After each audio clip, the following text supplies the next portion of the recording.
Hello guys, welcome to my YouTube channel. My name is Kobe and this is Kaetech Digital.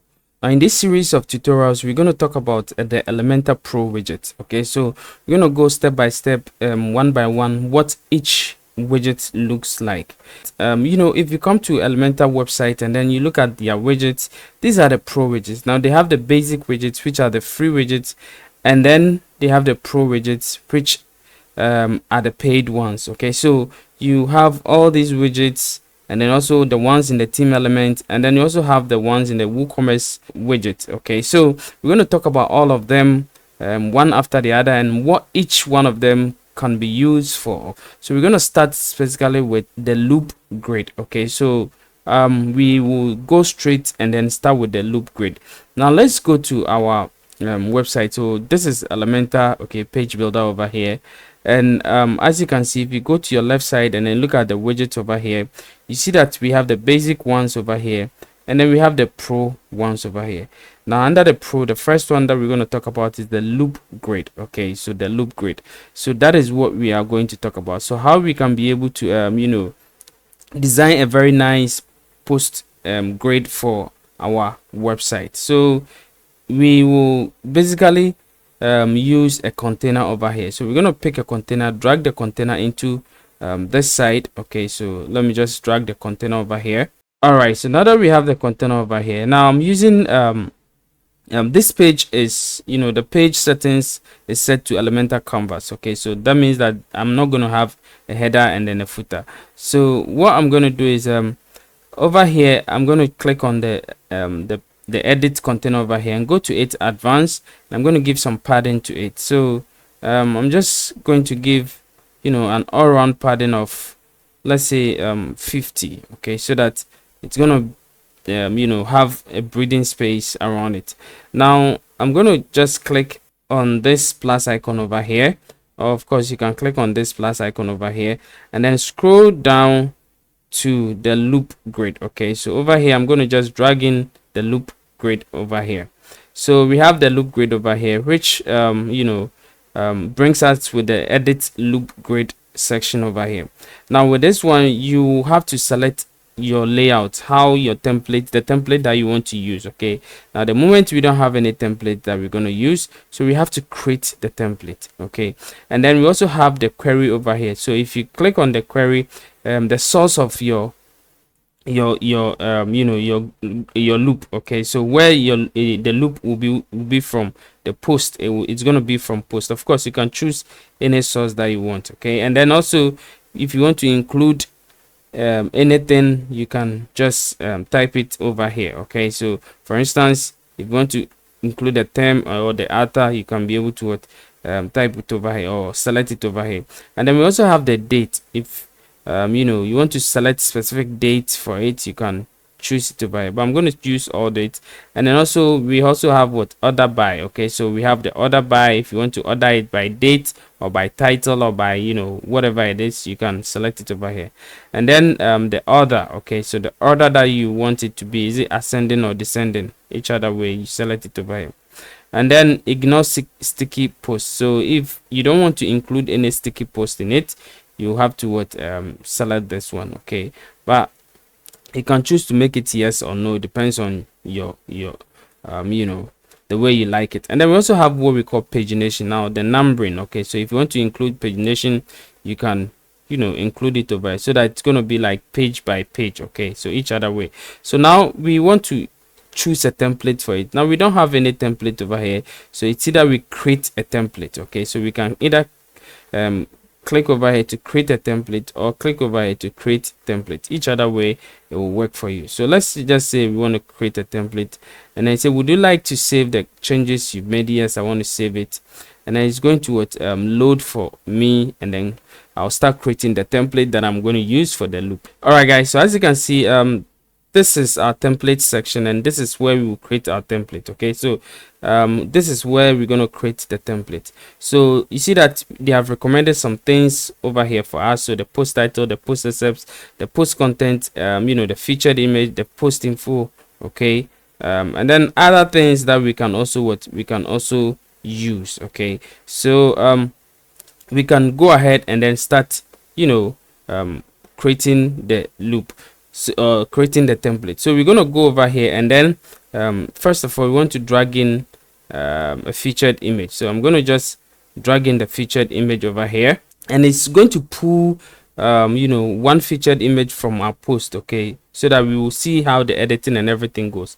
So this is how it's going to be like. Okay, so this is what the featured image, so you can decide to style it anyhow you want it. Okay, so that is it. Now I'm going to go the second one to post title. Okay, so I'm going to select a post title over here, and then it will also come underneath this one.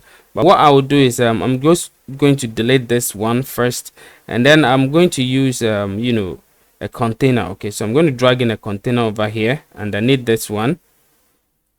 Okay, and then I want to put in the post title and other stuff in this particular container. So what I'll do is I'm just going to click over here, go to it advanced, and then give it some kind of like a margin of padding. Okay, depends on how you want it to be. So I'm going to unlink this padding, and I'm going to give it a right padding of, let's say, 25. Let's make it 25, a bottom padding of 25, and then a left padding of also 25. Okay, so it's going to be something like this, and then I'll and then also let me give it a top padding of also let's say 25. Okay, so that there'll be a space over here. So I'll just click over here and then drag in the page the post title over here. So that is what the post title, and then I'm going to go to style to style it. So I'm going to go to typography, and then change the size to, let's say 18.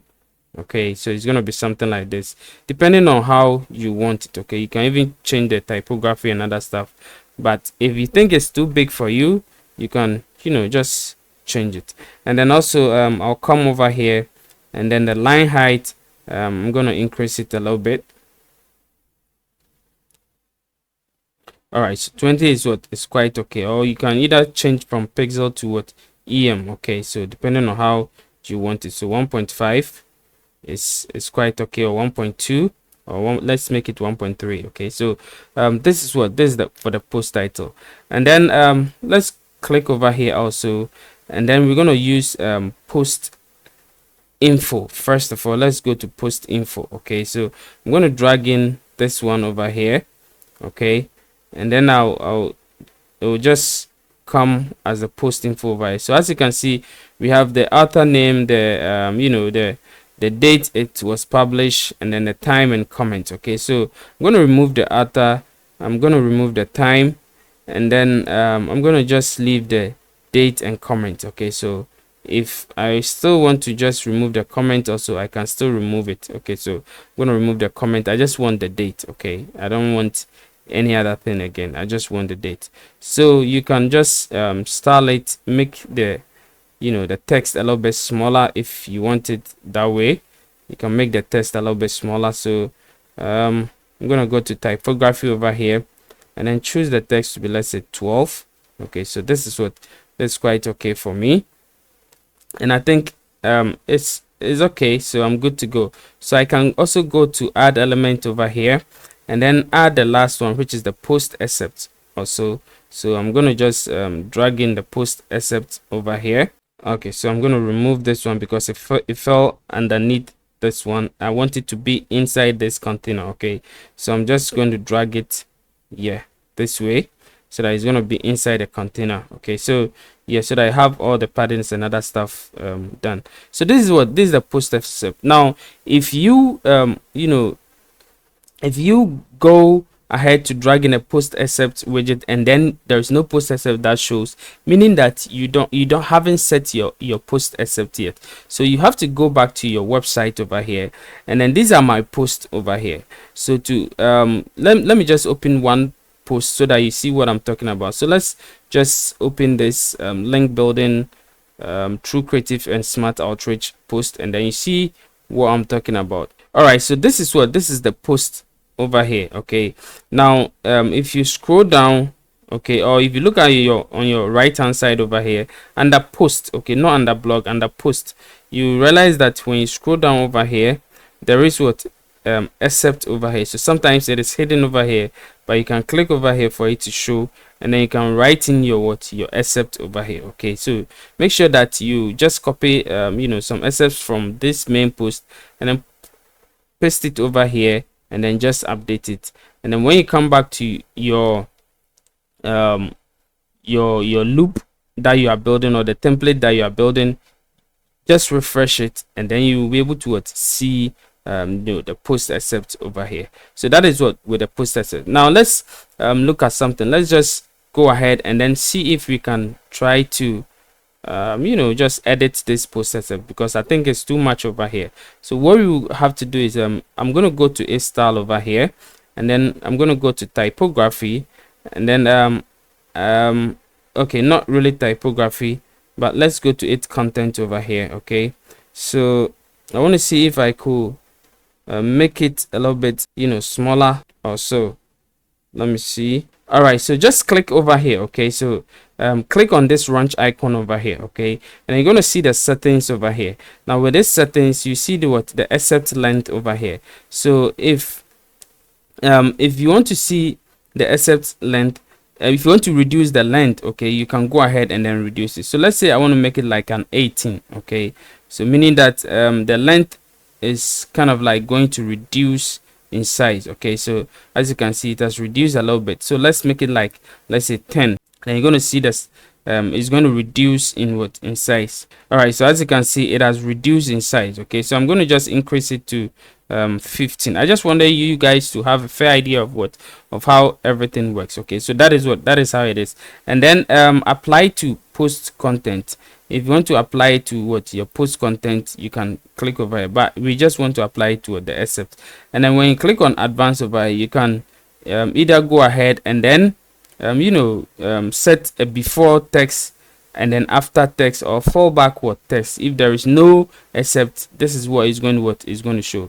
So I'm just going to just type in some 3 dots over here, so that it's going to be like it is kind of like a continuation over here. So as you can see, this is it. You can see it over here. Okay, so basically that is it. Now the next one that we want to add is a button. Okay, so we want to add a read more button over here. So we're going to click on this element over here, and then we can go through it and search for a button. So this is a button over here. So I'm going to put the button right over here, and as you can see, this is a click here button. Now we can change this one to read more. Okay, you can change it to read more, and then you can style the button anyhow you want it. So with this link, I'm going to remove this link over here, and then click on this dynamic tag over here, and then I'm going to set it to the post URL. Okay, so it's going to be the post URL over here. Okay, so basically that is it. And then also what I'm going to do is I'm going to go to a style here, and then I want to change I want to change the color. Okay, the background color over here. So I think it's too yellowish for me, or let me just change the text rather. Okay, so I'm going to change the text to black, so that it's going to pop up well. Okay, so basically I think this one is quite okay. Now what I'll do is I want to it to have a little bit of spacing over here. So I'll go to this particular text over here, and then I'll give it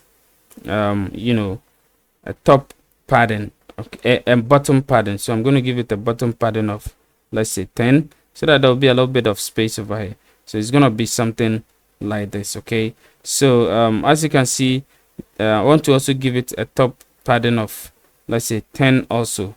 Okay, yeah, so that there's going to be a breathing space for each of them. Okay, so I think this one is quite okay. Everything is falling in place. Now what I want to also do is, you see this one is a link.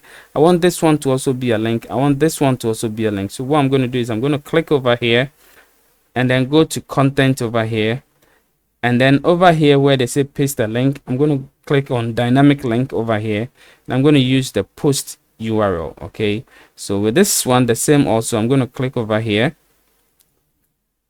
and then what I will do is let me just see if I could just make this one a link. So let's say I'm going to use the custom URL, and then I'll click on this dynamic link over here and then change it to what post URL also over here, so that this one will also be a link. This one is a link, and then this one is also what a link. Now I don't want this one to be a link, so I'm going to click over here and then you know, just go to its content over here, and then let me see, click on this one on the date over here, and then as you can see over here, it says what the link. I don't want it to be a link, I just want it to be a normal text. Okay, so it's gonna be just like this. Now I have to you know, just style this text a little bit. Okay, this featured image a little bit. So what I'm going to do is I'm going to go to it, style over here, and then just going to make it like, give it, you know, a border radius. Okay, so I'm going to unlink this one and then give it a top of 20, and then also right of 20. Okay, it's gonna be something like this, which I think it's okay for me. And then with the whole you know, container itself, okay, I'm gonna click on this particular container. Okay, and then I'm going to give it like a shadow. Okay, so I'm gonna go to style over here and then make sure that I give it like you know, a border, a box shadow. So I'm going to click on this one to make you know, the box shadow a little bit nicer, and then also I will give it a border type. Okay, so the border type that you want, you can give it any border type that you want. Okay, so what I'm going to do is I'm just going to give it a border type of let me see. No, I think I'm not going to give it any border type, so I think it's okay.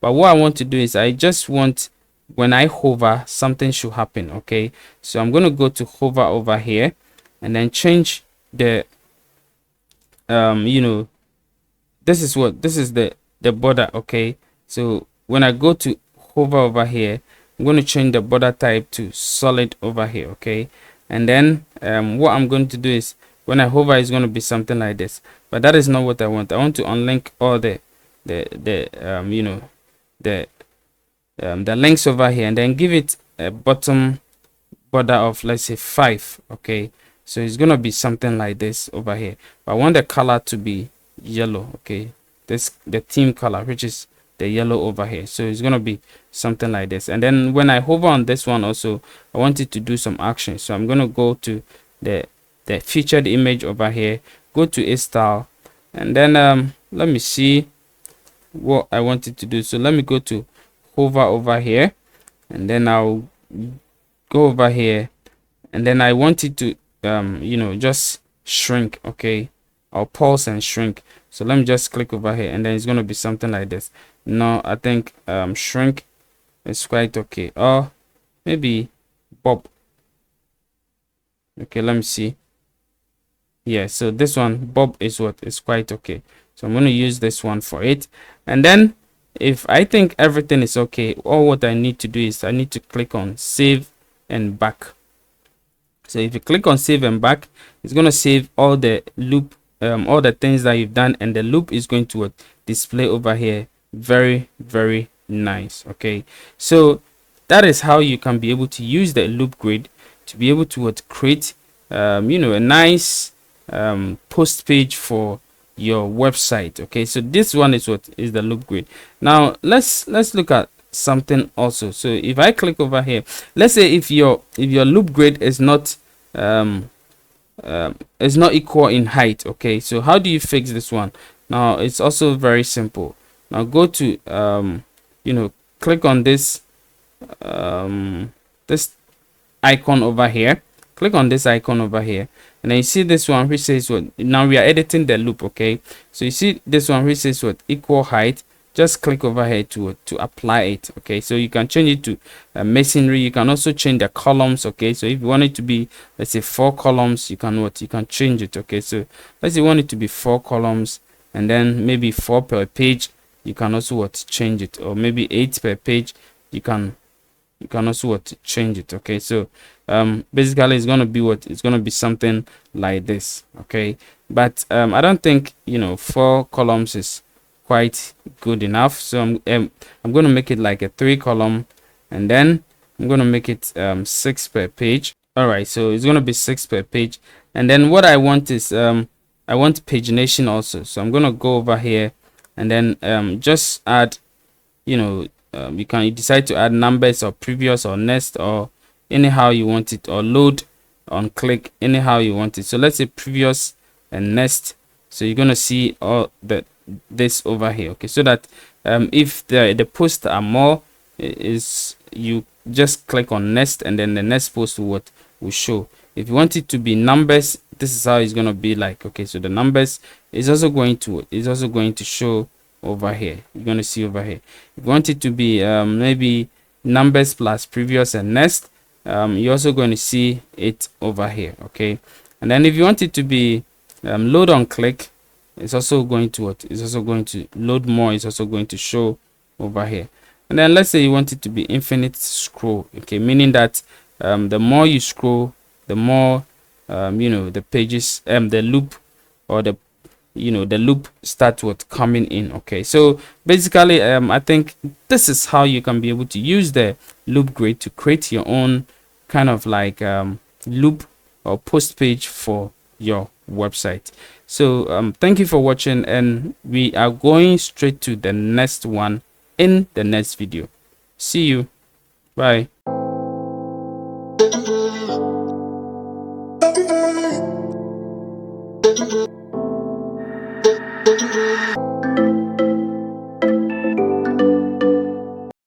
Hello guys, welcome to my YouTube channel. My name is Kobe and this is Kaetech Digital. In this video, we're going to talk about loop carousel. Now in our last video, we talked about the loop grid, where we will be able to showcase different posts on a page using the loop grid widget. So what is the difference between the loop grid and then the loop carousel? Now the loop grid over here helps you to display items or posts or even products in a grid format, meaning that users or customers or whoever is using your website will be able to scroll through the website in a vertical format. Okay, so just like this one over here, as you see over here, but with a carousel it is different.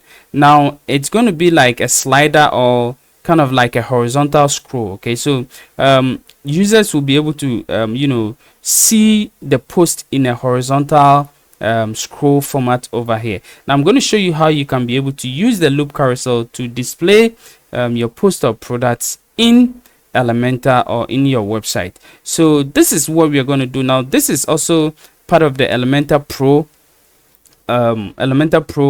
widget. Okay, so if you don't have Elementor Pro, you need to have Elementor Pro to be able to follow this tutorial along. Now also if you haven't watched this tutorial, you need to go back and then watch it, because we're going to use the templates that we created using this tutorial to be able to create this loop carousel over here. We don't want to waste time in creating a new template again. We just want to use the old template to help us create this loop carousel. So what we're going to do is we're going to just drag this loop carousel in this particular container over here. Now like I told you, if you don't have Elementor Pro, I'll leave a link in the description over there. You can use it to get Elementor Pro if you want it, or you can just go to Elementor website and then purchase Elementor Pro over there. Now this is the loop carousel over here. Okay, so as you can see, you have to create your template. So it says loop carousel starts with a template. So either choose an existing template or create a new one. Since we have an existing template, we will just click over here, and then the template name is Elementor. So we're going to just select that particular template. This is the loop, and then we select it, and then you see that the loop will start populating in our website. So this is how it looks like, and as you can see, you have this dots over here. You can glance through, or you can scroll through it. Okay, you can even use your mouse to just drag through it. Okay, so that is how the loop also looks like. And then automatically also you can set it to infinite scroll, whereby it will definitely scroll by itself. Okay, so that is it. So we have the number of slides over here, number of slides that you want it to scroll, and then how it would display on each device. So on each device, how do you want it to display? So on the desktop you want 3, and then you can choose between the tablet and then mobile also over here.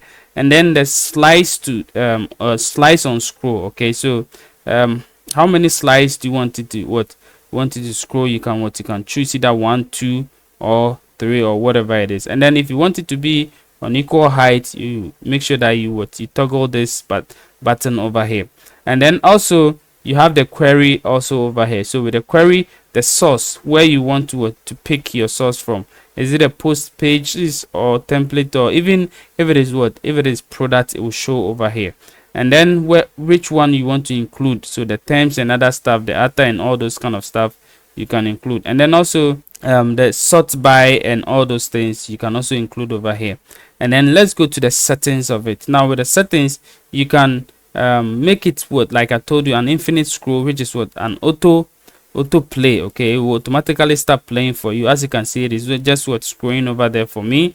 Or you can decide to turn it off so that it will be, the user will be able to scroll it themselves. Okay, so and then the speed that you will scroll, you can decide to change it from 5,000 to any speed that you want. So let's say I want to make it like 1,000 millisecond. You're gonna see that it's gonna go fast. Okay, so that is it. So as you can see, it's going faster. Okay, but I think 5,000 is okay, so that it will be readable for whoever wants to just glance through. And then if you see over here, it says pause on hover. Okay, so if I hover on it, it's supposed to pause for me so that I can be able to read or even click on wherever I want to click.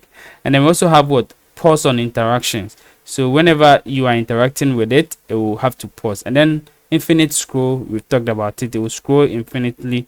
It's not going to stop. And then the duration that is going to scroll. Okay, so it's going to stop. So the transition duration, that is moving from one slide to another slide. Okay, that is what the transition duration of it. And then the direction, do you want it to be left, go to left, or you want it to go to right? So if I change it to right, it will rather move on to the right side rather. It's not going to be on the left side. So as you can see, even everything has changed over here. Okay, so I'm going to just choose left over here. So I'm going to choose left over here. So let me just click on this one and change it to left, and then it will go back to our normal moving towards our left side. So basically that is it. Now offset, so if there is any offset slides, you can either decide to choose whatever you want. So either none, you want an offset, you don't want an offset, you want it to be left or right. It depends on it depends on you. Okay, so let's say we want the offset to be on the right. So this is how it's going to be like. Okay, so as you can see over here, you want to have something which is showing over here that there is an incoming slide over here. Okay, if you want it to be on the left also, you see it over there. So you're going to see something like this. If you want it to be on both also, you're gonna see it just like this one. Okay, but I don't want any of them. I just want a clean thing for me. So I'm okay with no offset over here. Now the navigation also. So as you can see, you can either show arrows or decide not to show arrows. It all depends on you. So the icon that you want to show, where the orientation of the icon and everything, you see it over here. And then the next arrow also. So this one is the previous arrow. This one is the next arrow. Okay, everything you can see it over here. Okay, so basically that is it. Now if you want to style it, you can go over here and then style your carousel. So let's style the navigation. Since we cannot see, let me close this one. Since we cannot see the icons, okay, so I'm gonna just go ahead and then see the color, change the color or even the size. So let's start with the size. So with the size, let's say we're gonna make it like 25 over here, and then with the color, let me just make it black. and as you can see, that is what it is popping over here. Okay, so you can really see it over here. So if you want to make it like you know, like maybe the color, this color, you can also see it over here. Okay, so it depends on what color you want to make it, but I think I'm gonna make it like the black over here, and I think it's okay for me. And then that is it. So you can even give a background color for it. You can give it, you know, border type or whatever it is. You can, you know, depending on how you want to, what you want to give it. Okay, and then also navigation over here, you can choose the kind of navigation that you want. If I go to style over here, I can be able to go to the navigation. Let me go to this one is what pagination. Okay, so I can go to the pagination and change it from you know, fraction, progress, anyhow I want. So let's say I want to make it with progress. Okay, so I cannot really see what is going on, but I'm sure you'll be able to see it when you style it. Okay, so let's look at fraction also over here and see how it looks like. All right, so fraction is something like this. Okay, fraction is something like this, and then the progress, I'm sure as it goes is when you see its progress. Okay, so as you can see, the fraction also works perfectly well. So if I want to just maintain it at the dot, it's going to be like this. So guys, this is how you can be able to create a loop carousel using Elementor loop carousel for your website. So if everything is good, you just click on publish over here, and then you are good to go. So if I come over here and I refresh my website over here, I'm supposed to see my let me just go over here. I'm supposed to see my loop carousel and then my loop grids on the same. So this is the loop grid, and then if I go down over here, I'm going to see my loop carousel over here. So as you can see, everything is working perfectly. So if I click over here, it's supposed to you know, work for me. So as you can see, it is working for me over here. If I also click on this one, it's supposed to, you know, go ahead and then work for me. And you can use this same idea to create sliders and all those kind of stuff in your website. Okay, so that is basically the loop carousel.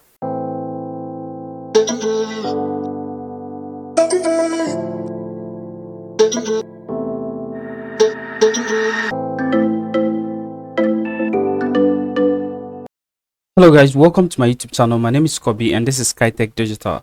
Now in our previous video, we learned how to create a loop grid and then also loop carousel using the Elementor Pro plugin. Now today's video, we're going to learn how to just display posts. Okay, so what if you don't want to create maybe, you know, a loop or a whole kind of like a template that you can be able to use it to create loop grids and loop carousel, but you just want to display posts. Okay, now this is the video for you. So this is just displaying our post. So let's scroll down to the Pro, under the Pro, and then the third one over here is called the post. Okay, so this one you can use it to display any post anywhere in your website. So what we're going to do is I'm just going to create a container over here. So I'm going to create this kind of a you know, flexbox container over here. I'm going to go to it advanced, and then I'm just going to give it a padding of let's say 50 around. Okay, and then I'll click on this plus icon and I'll scroll down to the Pro version over here, the Pro side over here, Pro widget, and then I'll drag in the post over here. So remember that this one is going to pick all our posts and then display it on this particular page for us. So that is what we want to do. So as you can see, this is our post, and there you have it, just displaying what your post. Now the layout is in three forms. Okay, three types of layout. Now we have the skin specifically, we have the classic, we have the cards, and then we have the full content. So as you can see, this one is the classic one. You can do, you know, you can edit it, you can do whatever you want to do about it. And then this one is also the cards one. Okay, so as you can see, you can also do whatever you want to do about this one. And then we also have the full content. Now this one displays the full content of what of the post, all the posts in one page for you. So as you can see, you can be able to display all the full content of your post in one particular page for you. So every post, you will see it over here. Okay, and that is what, and that is it. Now I'm going to go ahead and then select the cards, and then just style it, and then you guys will see how it looks like. So this is the cards. If I want to style this one, I want to remove the avatar. I want to decrease the line height over here. Now I want to just make it my own. Okay, so what I can do is I'll go over here, and then as you see over here, okay, it says avatar, so I don't want it to show. I'm going to remove it from here. Okay, now of course there are also other things over here, the date and then the comment section. You can decide to remove them. Okay, as you can see, you can decide to remove them. Just cross check, cancel all of them, and then there will be, but if you want to add more, of course you can also go ahead and then add more over here. Okay, so maybe the date modified, the date, the other stuff that you want to add about it, the author name, the time, you can add all over here. Okay, so that is it. All right guys, so as you can see over here, we can be able to go ahead and then just edit what we were doing. So the avatar is gone. Now let's go into details and then see how we can be able to just decrease the line height over here. So we're going to go to style over here, and then we're going to go to content. Let's scroll down and then search for the title over here, and then the typography. All right, so we want to decrease the line height. So as you can see, this is the line height, and we want to change it to maybe 1.3, and as you can see, 1.3 is is quite okay. Okay, so that is basically it. And then also the space over here, let's try and see if we can just remove some of the space, maybe the layout, the column gaps over here. So as you can see, this is the column gaps over here. So you can either increase it or decrease it, the row also.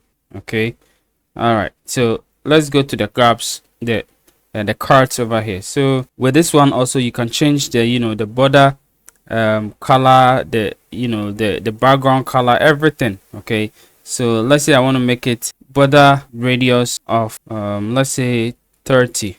Okay, so as you can see, I have this corner radius over here. Okay, all around over here, and that is that makes it very nice over here. So I can go ahead and then do all the layout, change everything. Okay, let me come over here and I see if I can do something about this gaps over here. I think it's too big for me.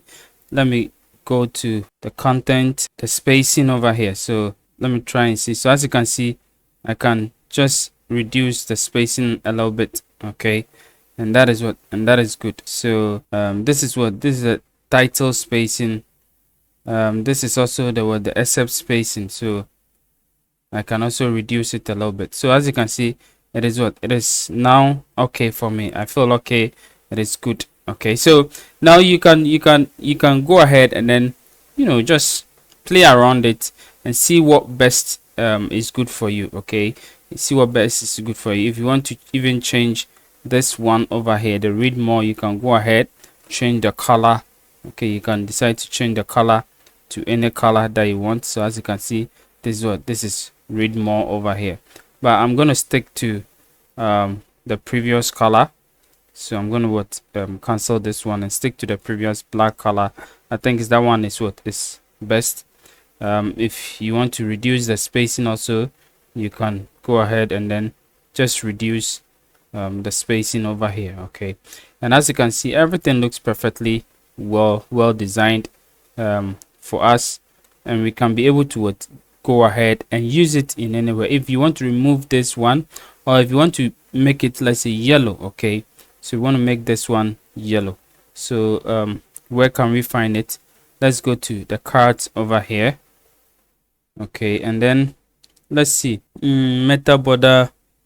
Okay, so image. So this is the badge. Okay, so this is the badge over here. So the badge background. So we can go ahead and choose this color for it, and then the text color we can go ahead and choose black for it. So it's gonna be something like this, which is what's quite okay. It matches with our brand over here. So as you can see, you can go ahead and then do anything that you want to do with your your post. Okay, so you can display this post anywhere you want to display the post. If you want the post, let's go to the content over here. If you want the post to display maybe just 3 posts over here, you can go ahead and then display just 3. But if you don't want to show image, you can go ahead and remove image from it. Okay, there are so many options that you can do, so many options. Okay, so it all depends on you, how you want to create your post or design your post widget on your website. So let's see. I want to see if we can do something else. All right, so I think everything is quite okay, everything is good, and we are good to go. Okay, so the badge is okay. Yeah, the badge taxonomy is with the how do you call it, the category. So let's go to query. Yeah, that is where I wanted to come, and then the post. Okay, so you can either include or exclude. It depends on what you want to include. So maybe you just want to include some term. Okay, so if it is a term, you choose the term, and then the term, is it just category or anything, the taxonomy, anything that you want, the tags, the format, and then even the custom taxonomies that you want to use, you can choose it over here. But I'm going to just delete it, and I think this is how you can be able to show posts in your website. Design it very nicely, and then you are good to go. After that, make sure you publish it.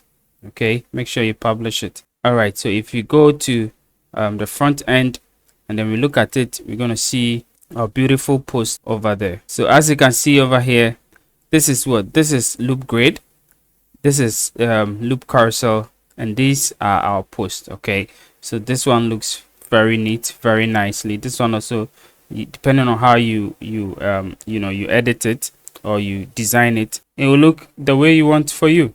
Okay, basically everything that we do is nice. Thank you for watching. See you in the next video. Bye bye.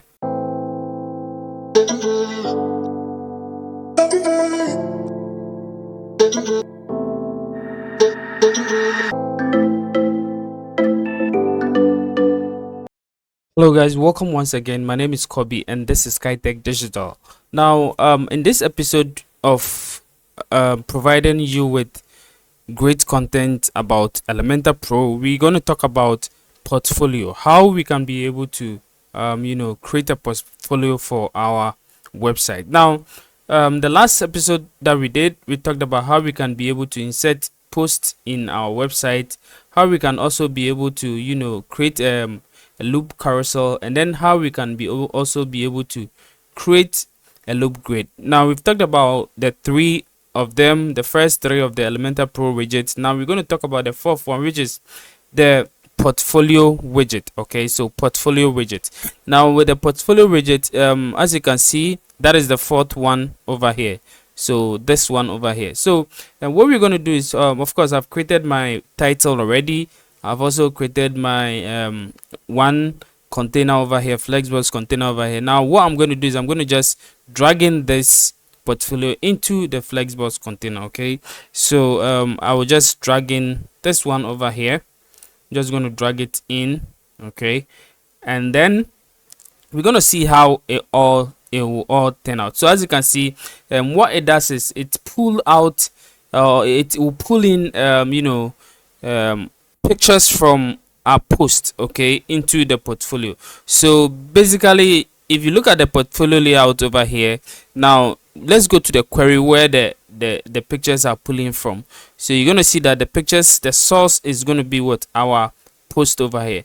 Now of course you can decide to create your own you can use pages, you can use landing pages, you can use manual selection, or you can even use current query or related what query. Okay, but we are going to use post because first of all, your portfolio is more or less like you create different posts talking about your the projects that you've done. Okay, so it can be custom post and other stuff that you use it to create your portfolio. So that is what we are going to talk about. So we are assuming that our posts are our various portfolio that we have already created. Now if you hover on this one, you're going to see that we have the title of the post or the project on it over here, and then the same applies to this particular one, the same applies to all of them. But you can style it, you can make it unique, you can make it the way you want it. Okay, so first of all, what I want to do is I want to go to the column, edit the column over here, click on this 6 dots over here to edit the container. Okay, and then go to it, advanced over here, and I want to make create a padding for it. So I'm going to go over here and then make it 80 50 all around, 50 pixel all around. Okay, so that it's going to have a breathing space over here. Now I'm going to just select the portfolio over here, and then I'll go to the columns over here. Now you can decide to choose from 1 to as many columns as you want, maybe as 6 or so, but I want to make it like a 2-column portfolio, just like this one over here. Okay, so the number per page, you can decide to make it either 6, 8, or each other way you want. It depends on you. Okay, and then the image resolution also, you can choose between the various resolution over here. Okay, but I'm going to leave it at the medium over here, and then you can decide to make it masonry or not. And then the item ratio also, you can decide to increase it or decrease it, depends on you. Okay, so as you can see, this is how it looks like. Okay, but 0.66 is quite okay. And then you can decide to also show title. Now show title means that when I hover on it, the title is going to be over here. Okay, and that is it. Now the query, I've already talked about it, where you want to the post, the source where you want the post to be from. If you want to include or exclude, you can use this place to do that. The date, if you want to sort by how you want to sort by date, either you want to order, also how you want to order it, you can also use it. And then one other thing is over here, which is the filtered bar. Okay, so you can decide to create kind of like a filtering portfolio. Okay, whereby people will have some items over here to click on it to filter between each photo. For instance, let's look at this particular one over here. Let's just put it on. Now when you put it on, you don't see anything over it because you need to choose a taxonomy for it. Okay, now with a taxonomy, it's either between category or tags. Okay, so if I select the category over here, let's see what happens. So if the posts are have been categorized into different categories, you're going to see it over here. Okay, so let's wait for it to load, and then let's get into it. So of course we don't see anything over here, we don't see no category over here. Okay, but let's go to tags and see, because I think the post is in just one category, and that is why. Okay, so as you can see, we have the podcast and then all over here. Okay, but I want different filtering. Okay, so for instance, so if I click on tags over here, I'm going to see so many filtering options that I'll get on this particular portfolio over here. So let's wait and see, let it load and see. Sorry for the delay, guys, my internet is really bad today. I don't know why it's behaving this way, but that is it. So I'm just going to hold on and then see how it comes out with. All right, guys, so as you can see over here, we can see our tags over here. So we have creative, we have digital, PR, we have Pinterest, we have CEO and SEO, and then we have what, strategy. Okay, so as you can see, you can filter between all these tags over here. So if I want to choose maybe creative, this is how it's going to be like. So only the creative what will show. If I want to go to digital PR, and there is a digital PR, it will show. But as at now, I think here this one is over here. And then if you go to what PR also, if there is a PR, it's also going to what, it's also going to show. Okay, if you go to Pinterest also, if there is a Pinterest, you know, post over here or project over here, it's going to show for us. If you choose SEO, if there is a, you know, an SEO post, it's also going to show over here. If you choose strategy, if there is a strategy post, it's also going to what, it's also going to show over here.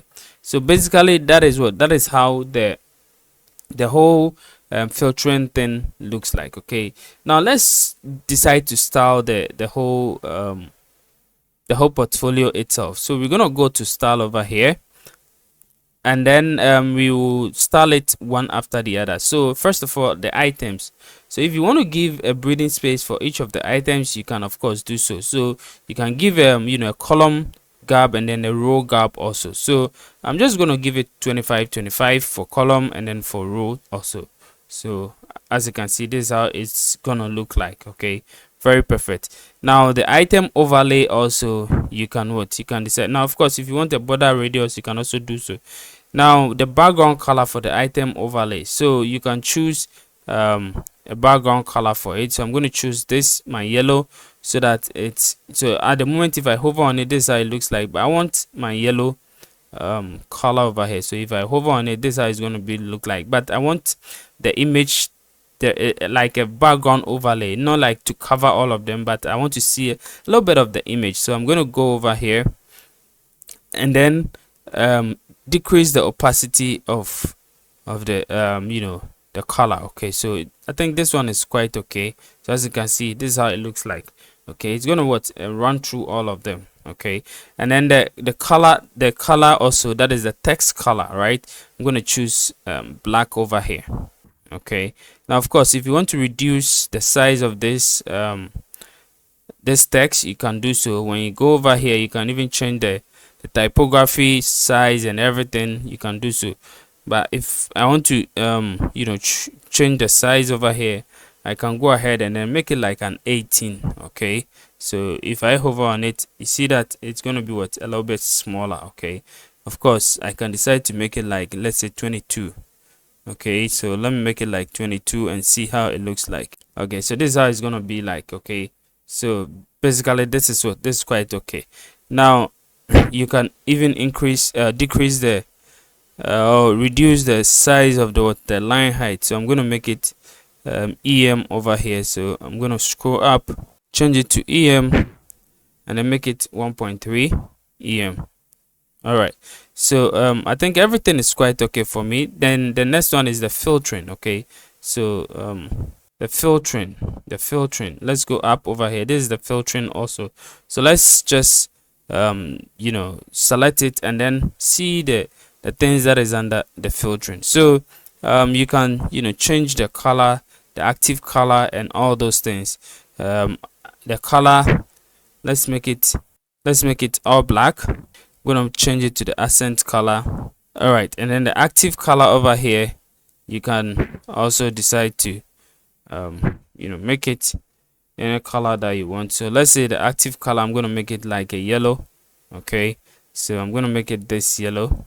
All right, so this is how it looks like. Okay, yeah, basically that is it. So I think it's quite okay for me.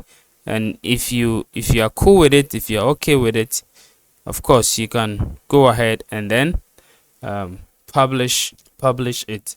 So I'm going to just publish it, and then we're going to see it on the front end, how it looks like on the front end.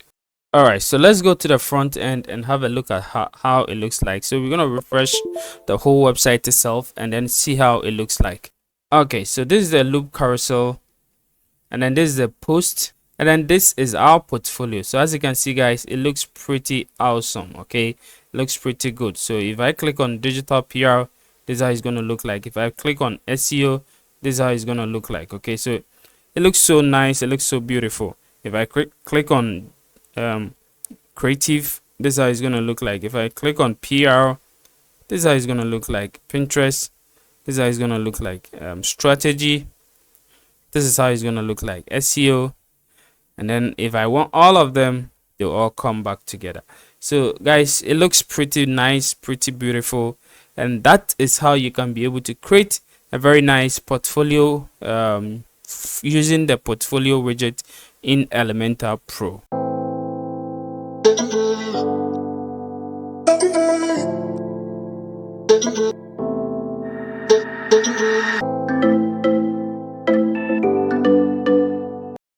Hello guys, welcome once again. We are still on the Elementor Pro widget series, and today we're going to talk about the gallery widget, this particular widget over here. Okay, that is what we're going to talk about now. For those of you who are new over here, we are talking about all the Elementor Pro widgets, and we are on this particular one. So we've talked about the loop grid, the loop carousel, the posts, the the other portfolio, and then today we are talking about the gallery. Now we are using Elementor Pro. So if you want Elementor Pro, there is a link in the description over there. You can click on it and then get Elementor Pro. Now if you use the link to buy, you're not going to pay extra. It is still the same, but I will get a commission in whatever that you buy over there. So it's just to support the channel.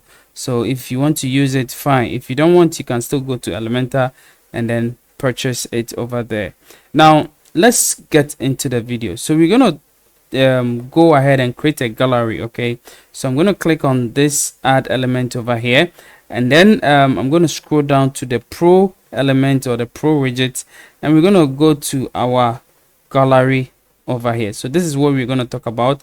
Now I'm going to drag in the gallery to this side of our website, and as you can see, this is how it looks like. Now what you need to do is you need to add images to it, or you need to add pictures to it, okay, photos to it. So what we're going to do is we're going to select our images by clicking on this particular plus icon over here. So I'm going to click on it, and then I'm going to choose some images that I want to use, okay, in my gallery. So I'm going to scroll down. I'm going to go ahead and then load more, okay, and then just add some images that I want to add. So I like this colorful images, so I'm going to just add this one, this one, this one, this one over here. I'm going to just select all of them, okay. So this images, 10 images selected. I'm going to just click on let me just choose another 2 to make it like 12, so that if I want to arrange it like 4 or 3, it's going to be a perfect one. So let me just use this one. Okay, so this one is very small, so I don't like it. I want something which have the same size as the images that I'm using. So this one too, I really don't like. So let me just leave it as 10. But if you want to make sure that your gallery is very nicely designed, make sure that the images are almost the same as what you are using. Okay, so make sure that you pick the same images so that it's going to be very nicely displayed over there for you. So I'm going to just click on create gallery over here, and then click on insert gallery, and then we should see our gallery over here once it is loaded over here.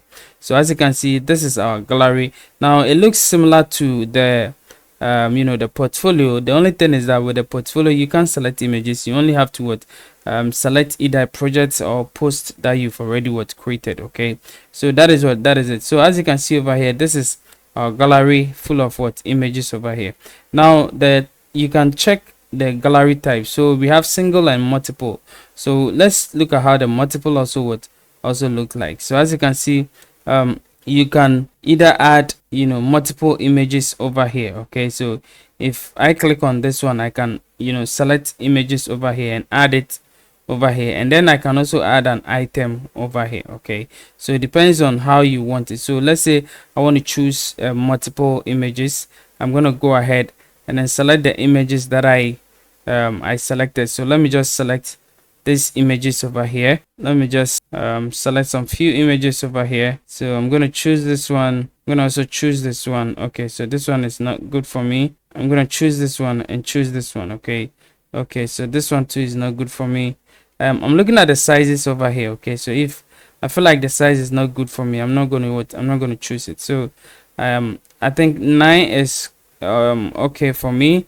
I'm gonna just click on create over here, click on insert over here, and I'm gonna have one gallery over here. So as you can see, the gallery name, we can name it anyhow we want it. So let's say we want to name it like I'm just giving any example, like maybe podcast. Okay, so it's a podcast gallery. Okay, so this is the first one, and then we can go ahead and add another item to it. And let's make this one maybe an SEO. Okay, an SEO gallery, and then we can go ahead and add other images also. This is what multiple what gallery. Okay, so you can create different galleries that you want. So we can go ahead and then choose the first images that we chose for it, those colorful images over here.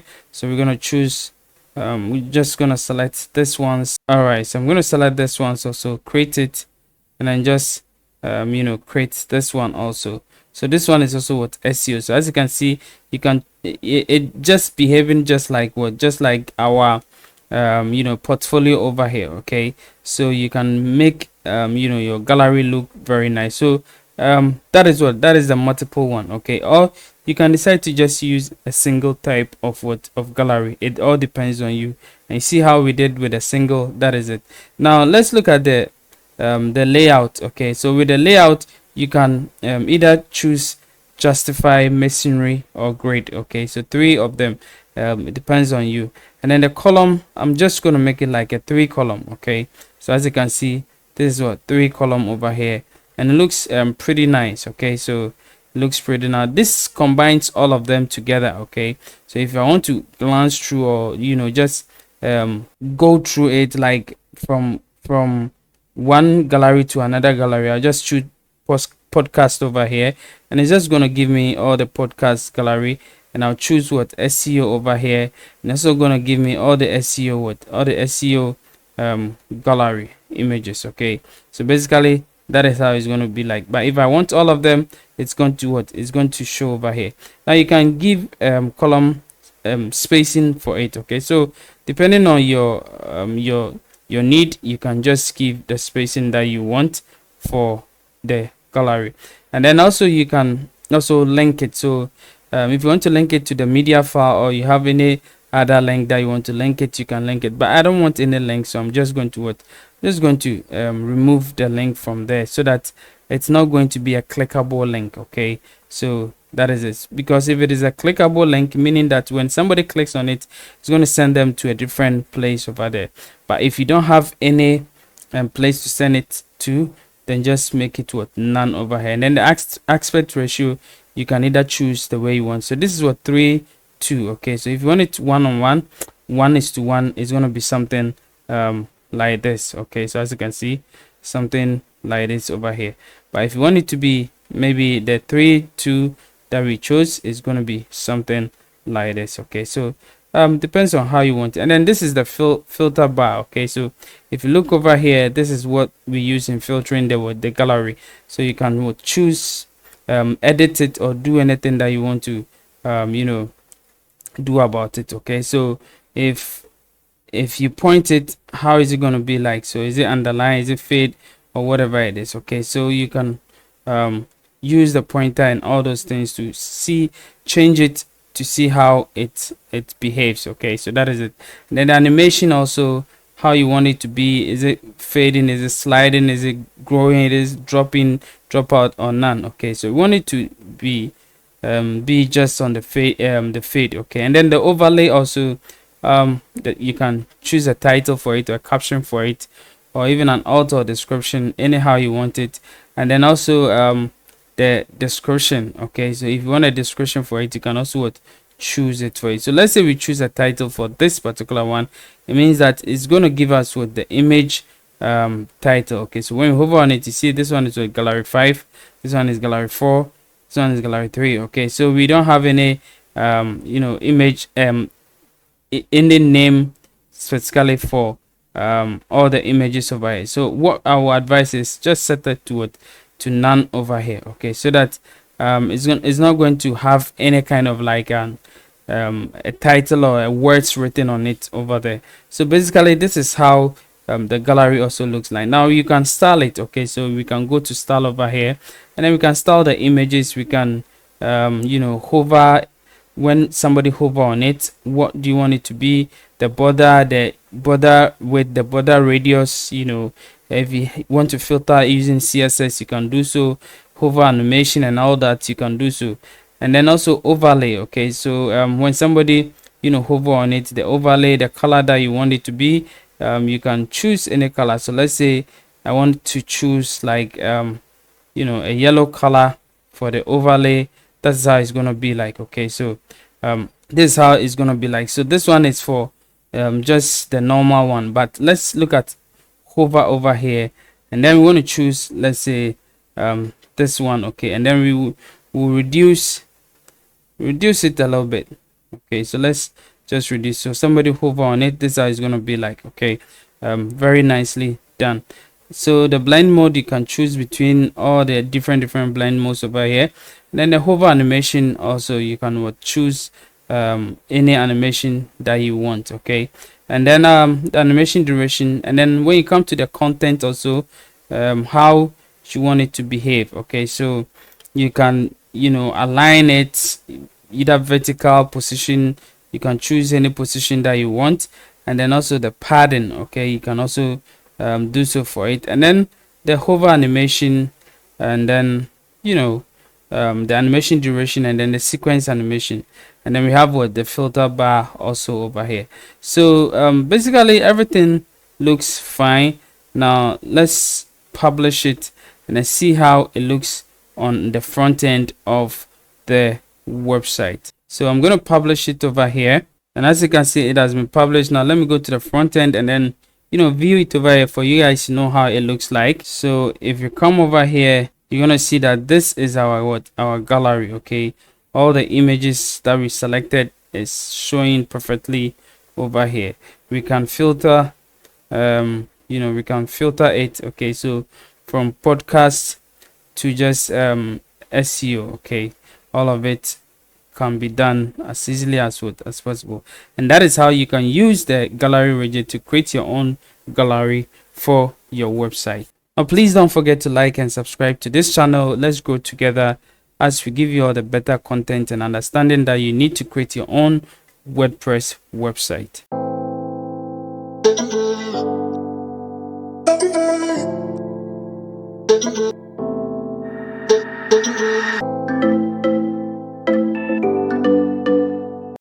Hello guys, in today's tutorial we're going to talk about the form widget or the form element in Elementor Pro. Now for those of you who are new over here, we are talking about all the widgets in Elementor Pro, explaining and then demonstrating how you can be able to use it. Okay, so if you are new over here, please don't forget to like and subscribe to this channel. Like the video, subscribe to the channel. Let's grow together.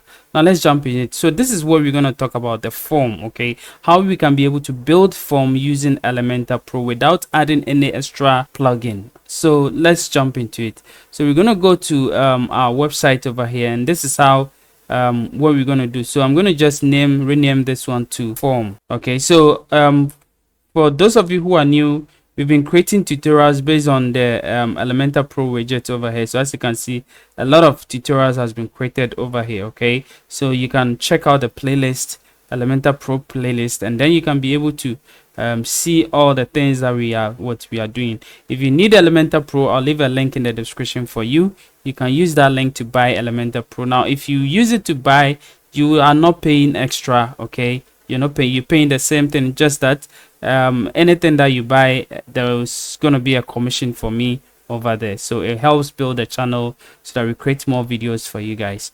So let's jump into the video. So this is the form that we're going to build. Okay, so what we are going to do is we're going to click on this plus icon or add element over here, and then we look at the widgets over here. So let's scroll down and then go to the Pro widget. Now you're going to see that we've talked about the loop grid, the carousel, the post grid, the portfolio, the gallery, and then today we're going to talk about the form. Okay, so this is the form element widget, and this is what we're going to use to build our form, our contact form that we're going to build. Now you can use it to build any kind of form that you want, but we're just going to use it to build our contact form. So it's very easy to use. I'm going to just drag it and drop it over here, and as you can see, this is how it looks like. Okay, so if we stretch it up and then view the full page, this is how it's gonna look like. Now we're going to style it. Okay, just style it or add new fields and other stuff to it. So we will we'll go ahead and do so. So what we are going to do is as you can see, if you look at the field over here, it says form name. So we can add our form name, and then we say it is contact. Okay, so this is a contact form, and then this is the name. These are the fields. So this is the name, the email, and then the message. So as you can see, the name, the email, and then the message over here. Now you can add extra things over there. Okay, so let's say I want to add website to it. So I'm just going to type in, or it's going to be a text. Okay, so the label is going to be website. Okay, so as you can see, maybe enter your website name, okay, or website URL. So the placeholder, I'm going to say enter your website URL or website link. Okay, so just enter your website, and then is it required? You can either choose whether it is required or not. Okay, and that is it. And then the column width, you can choose between any other width that you want. So as you can see, this is how it really looks like. Now if I don't want this one over here and I want it to be just under the email, I can still do so. I will just drag and drop it over here, and then it's going to be just under the email over here. So that is how you can add different fields to it. Now of course you can add different fields. Now if you see, when we click on the add field over here, you see that you can choose between either text, email, text area, URL, telephone, radio, select checkbox, acceptance, number, date, a whole lot of things that you can add over here. Okay, so you can do so, add different fields to it. Now I'm going to delete the last one that I added, and then it's going to be just like that. So we're going to be name, email, website, and then message. Now the input size, so the size of this one, you can decide to change it to any size that you want. So as you can see over here, we have small, medium, large, extra large. So I'm going to go for medium over here and see how it looks like. So this is how it looks like. Okay, it gives you extra space to breathe in. Okay, so that is it. Now if you want to show labels, you can show the labels. If you don't want to show labels also, you can disable the labels over here. So I want to show labels, so it's okay. And then the required mark, so I want to show which ones are required. So as you can see, this one is required. So it's have this kind of red sign over here telling the user that this is a required one, so you have to fill in this particular one. Now let's go to buttons over here. So this is the buttons. Okay, so over here we can change the button size, we can change the button width, we can change the alignment, we can change anything that we want to do with it. So let's say we want to make it like a medium button, that is it. And then there are also steps over here. Okay, so step buttons. So if you want to create different let's say different steps of form, you can use this one to change the buttons, the steps involved. Okay, and that is it. Now over here is the submit button. So what do you want to write over here? So you can either change it to any kind of name that you want. So this one, it says send. Okay, so let's say I want to say send message. So let's say message. So as you can see, it says send message over here. Now you can even add an icon to it. So I'm going to go to the icon library, and then let me just look for something like aeroplane or something, or message, or maybe just send won't work. So let me say plane. All right, so let's say I want to choose this particular one over here, and then click on insert over here. So as you can see, you're going to see something like this. So you can choose either before or after. Okay, how you want the icon to be, and then even the spacing, the icon spacing, you can also choose it. And then we have the button ID. If you want to give a unique ID for the button, you can do so over here. And then let's go to the actions per submit. So after the person submits, what actions is it supposed to the form is it supposed to do. So as you can see, you can add action over here. So this one we have what collect submission, we have email over here. Now we can add extra things over here. So as you can see, there is collect submission, collect email over here, and then we can add maybe a redirect. We can add maybe active campaign, which is also what a messaging, collecting kind of thing, where people can their emails will be stored over there, just like ConvertKit and then MailChimp. Okay, so you can be able to do that. And then we have Discord, Drip, a whole lot of things over here, Slack. If you want to take action over here, you can do that. So let's say after it has we fill the form and then the person click on send, we want it to direct to a different page or something. You can choose the redirect over here, and then maybe it will redirect the person to a different page. So as you can see, this is the redirect over here. This is the collect submission. This is the email. As you can see, anything that you add over here comes below over here. So let's say this one, you can see it from this particular link. So if you go to your back end of the website and then you go to Elementor, you go to submissions, you see all the submissions also over there. And then email over here. Now, where do you want it to go? Okay, so it will email the form, the details of the form to that particular email. So as you can see, this is my email address over here. I want it to go to this place, and then the subject of the email, you can put it over here. Okay, and then every details of the field will come over here, and that is it. So if you go to the from, also this is the to, and this is the from also. I advise not to do anything over here. Okay, so don't touch anything over here, just let the Elementor or WordPress deal with this particular one over here. Now let's come to redirect also. Now with the redirect, you can put any link that you want to put in over here. So let's say I want it to redirect to maybe kaetechdigital.com. Okay, so I can just put in kaetechdigital.com over here. Let me just remove this one and put the column over here. All right, so I wanted to redirect to this particular one. So after that, we'll test it and then see if it's going to go over there. And then the steps over here. So the step settings also, you can do also. So the shape and everything, the text, if it is a text or whatever it is, it will appear over here. And then also additional options also, you can be able to the form ID, and then the validation, form validation, and then if you have a custom message, you can set it over here. So basically that is for the content over here. Now let's go to the style. Okay, so with the style, you can style the form anyhow you want it. Okay, now first of all, let's go to advanced and then reposition the form very well. So I'm going to give it a padding. Okay, so I'm going to unlink this one, then give it let me go to percentage over here. Now I'm going to give it like 35, right? Or let me just make it like 20, right? 20 left. Okay, so the form is going to be something like this. Okay, and then I'm just going to give it like top, let's say 4, and then bottom also I want a larger space over there, so I'm going to say 6.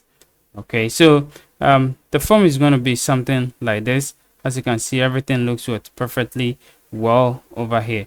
Now of course, if you don't want the labels also, you can just remove the placeholder. You can just remove all the placeholder also over here. Now let's go to style. Okay, so let's go to style and then style the form itself. So the column gaps, you can see them over here, the row gaps, and then the column gaps, you can make sure that it's okay. And then the label spacing also, you can just space it anyhow you want it. Okay, and then we also have the text color.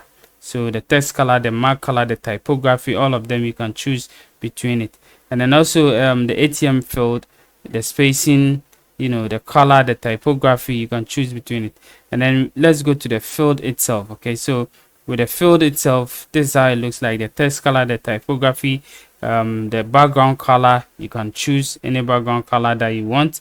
The border color, you can also choose any border color that you want. And then we also have the border width. Okay, so the border width, and then the border radius. Okay, so you can also what choose any border width or radius that you want. So it depends on what it depends on you. So let's say I want to make the border radius 0. As you can see, everything is what square round. Okay, so if I make it like maybe let's make it like a 10, you're gonna see that there is what rounded corner over here. Okay, so I'm just gonna make it like a 3, and then or maybe like a 5 or 4. Yeah, so this one is what quite okay for me. Okay, now you can also look at the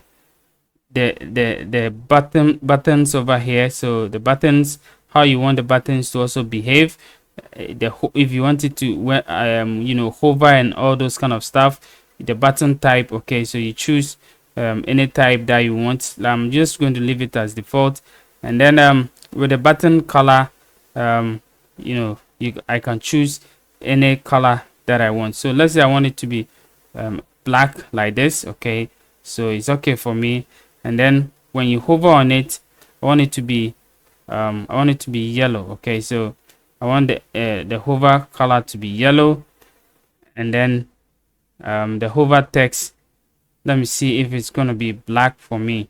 Okay, yeah, so if I hover on it, I want it to be something like this. Okay, so very good. So you can just design the form anyhow you want it. It all depends on what, it all depends on you.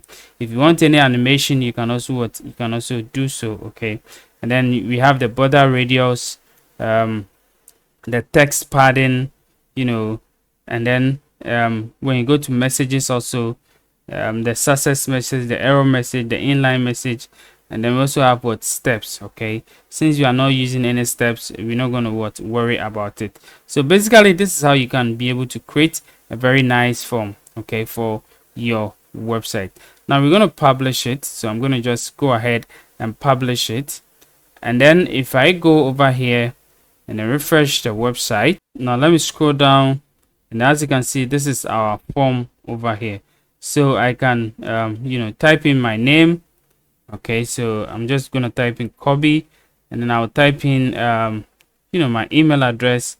So I'm gonna type in service@kaetechdigital.com, and then we also have my website. So I'll just say kaetechdigital.com, and then any message. So let me say, just say hi. Okay, so and then if I send, let's see what it does. All right, so as you can see, your submission was successful, but because we said that after it sent, it will have to send us or redirect us to a different link. So as you can see, it has opened my website for me over here, and that is how it works. Okay, so it has redirected us to this Kaetech Digital website over here.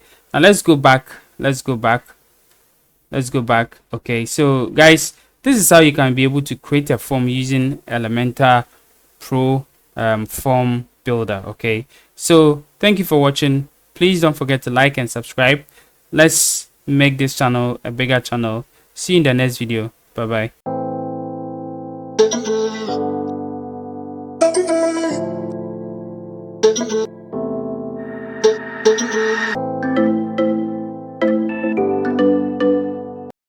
Hello guys, welcome once again, and we are still on our Elementor Pro widget series.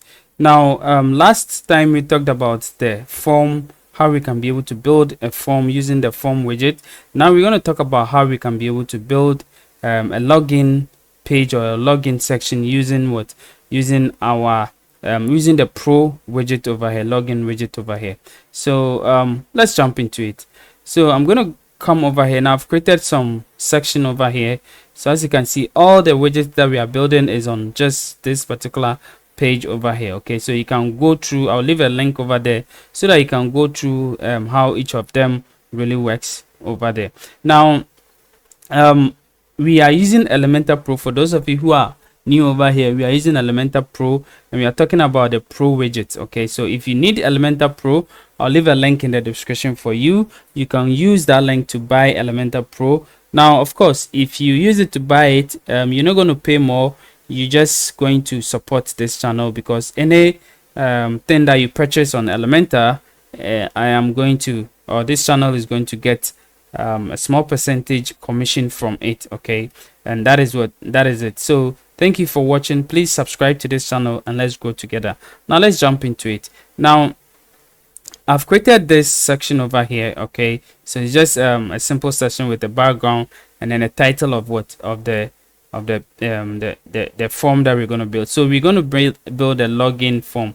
So I'm just going to change this one and then make it what login form. Okay, so just login form. So that is the form that we're going to build. Now we're going to click on this add element over here, and then we look through the widgets, scroll down, and then where you can find the login widget over here, just drag the login widget and then paste it post, like, I mean, you know, drop it drop it this place. Okay, so basically this is how it's going to be like. So this is how the login widget looks like. Okay, so I'm going to click over here, and then I'm going to go to its advanced. Okay, and then what I'm going to do is I'm just going to give it a little bit of padding. Okay, so I'm going to give it an all-round padding of let's say 35. Okay, so that you see how it really looks like. So I'm still going to give it a little bit of a pattern again. So let me make it like a 55 over here. So this is how it's going to be like. Okay, so you can still go ahead and then give it any pattern. I just want the thing to breathe. Okay, and then also I'm going to give it a margin of 20.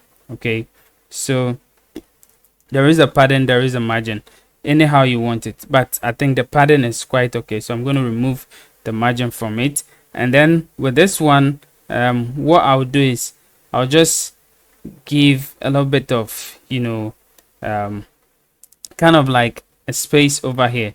So I'm going to go to this section, the container section over here, and then scroll down and then give it a column gap of 20. Okay, so that there's going to be like a breathing space over here. If the 20 is not okay, you can give it like, let's say 40. So as you can see, there is a breathing space over here. The reason why I'm doing that is I want to, you know, change the background of this and then add a border or something to it. Okay, make it a little bit nice. Now let's go into the form, the login form itself. So this is how the login form looks like. Let's go to the content over here, and if you go to its content, you're going to see that we have the label over here. If you want to show the label, now of course the labels are over here, but because you know, it is because it is how do you call it, oh sorry, because it is, I'm just dragging it, that is why, because it is dark, you cannot really see anything over here, but we'll style it so you're gonna see everything. So if you want, you know, the input size, that is with this particular ones over here, where you input things over here, you can make it to it. I'm gonna make it a little bit bigger, so you can make it either extra small, medium, or large, or extra large. Okay, anyhow you want it, but I think medium is quite okay for me because it's just email and password and it's okay. Now with the button also over here, you can just change the button text and then make it small, large, or medium. So let's say we want to make it large over here, which is quite okay. You can put it in center over here. Okay, if that is what you want. You can also justify it and make it like this. So I want to justify it and make it like this. Okay, so it's quite okay for me. Now we also have additional settings also over here. So as you can see, we have what redirect after login. So after login, if you want it to redirect to a particular page for you, you can, you know, do so. So I'm going to go over here and then just grab a page. Okay, so I'm just going to let's say I just want it to redirect to about page. Okay, so I'll come over here and then redirect after login, I'll turn it on and then put the link over here and then say about. Okay, so after login, I want it to go to the about page and then redirect after logout. So if you want it to redirect after logout, you can also put it on a certain page. Okay, it depends on you. Now show lost password and then remember me over here, and then logged in message also will be shown after you've logged in. And then also if you want to you know, show custom labels also, you can click on yes, and then the custom labels will come over here. Now these are all you know, the label, and then also this is the password label. Okay, so this is a password label, a username label, and then password label. Okay, so you can decide to enter anything that you want to enter. So I think we are good to go over here. Now if let me see. All right, so I think we are good to go. So we can go to a style over here and then style it. Okay, so we have the row gaps over here, the links color. Okay, so with the links color, I'm going to change it to white. Okay, the link color I'm going to change, and then hover the links hover color. I'll just make it a little bit of gray. Okay, so that when you hover on it, it's just going to change a little bit. Okay, so that is it. That is a lost password over here. And then we also have the labels. Okay, so with the labels also, you can change the text and other stuff. So as you can see, if I click over here, I can change the labels to white. Okay, and that is why you see it over here. And then if I come to the typography, I can also decide to change the typography also. Now with the fields also, we can go ahead and then change, you know, the fields, everything in it, you know, how we want it to be. Okay, so these are normal styling for every kind of you know, form that you do. I'm not going to really go into it. And then we have the button also. So with the button also, you can change the normal state and then the hover state color. So this is the text color for the normal state. I'm going to just make it all white. And then the background type also, I'm going to make it just black. Okay, so if you want, you can make it black like this. Now the reason why I'm making it black, I'll give you a reason why.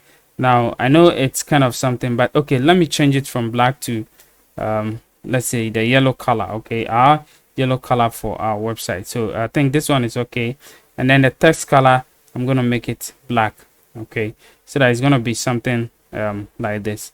Now I think it's quite okay.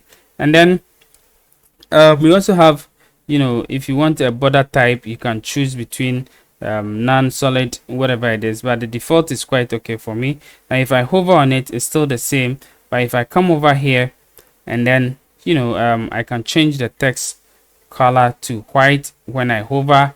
And then the background type also, I can change this one to maybe, you know, a little bit of dark over here. So if I hover on it, this is how it's going to be like. Okay, so as you can see, it's going to be just like this one. Now if you want animation, you can do so.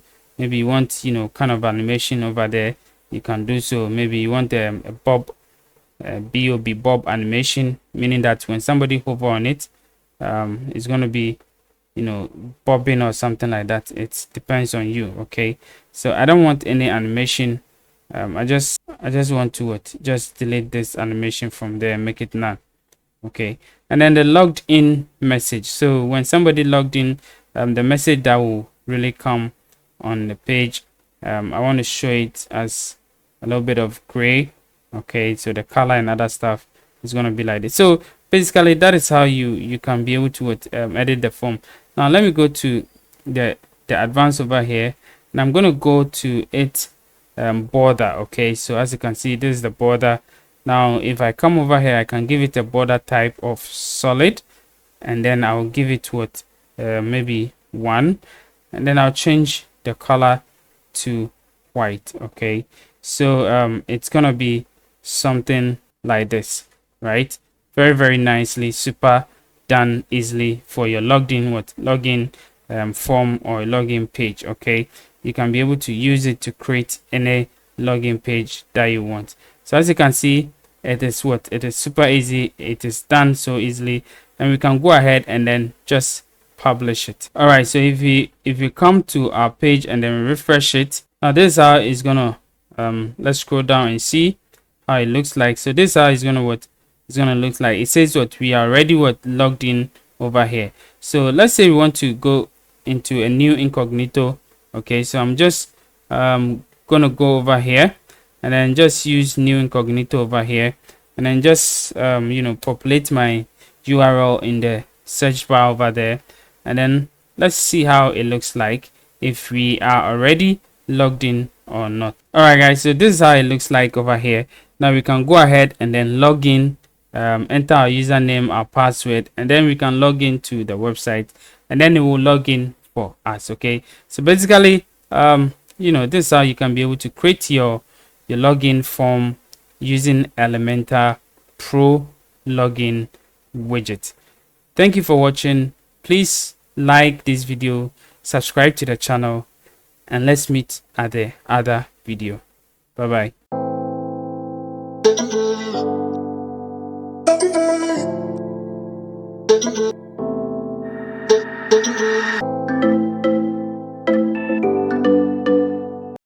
Hello guys, welcome once again. Now we are still on Elementor Pro widgets tutorial. Now what we are going to do today is to talk about slides. Okay, so we're going to use this widget to create sliders. Okay, and that is exactly what we want to do. Now one thing about Elementor Pro is if you have it, there is no need for you to add any other plugin or any other thing to it. You just use the widgets or the elements, you create anything that you want to do. So we are going to talk about slides over here. Now let's jump into our website over here, and then if you are new over here, we are creating tutorials based on the Elementor Pro widgets. Okay, so we've started with a loop grid where we created you know, the loops over here, and then we also created the loop carousel, and then we created posts, and then we came to portfolio, and then we came to gallery, and then we came to form, and then we went to login form, and now we are on sliders over here. Now to create a slider or to create some sliders for your website, you know, sliders are very important when it comes to the homepage of the website. It makes it very nice, and then it makes it, you know, very how do you call it, like interactable. Okay, your website interactable, people can be able to interact with the slides and other stuff. Now what we are going to do is we're going to use Elementor Pro to create it. So the widget that we're going to use is specifically in Elementor Pro. So if you don't have Elementor Pro, please get Elementor Pro before you follow this tutorial, or you can just watch it. Maybe later on you can get Elementor Pro. Now if you need Elementor Pro, I'll leave a link in the description for you. There is a link over there. Click on it and then get Elementor Pro. Now that is what my affiliate link. If you buy it through that link, you're going to support the channel. I'm going to get a small commission from whatever that you buy over there. It doesn't mean that you're going to pay more.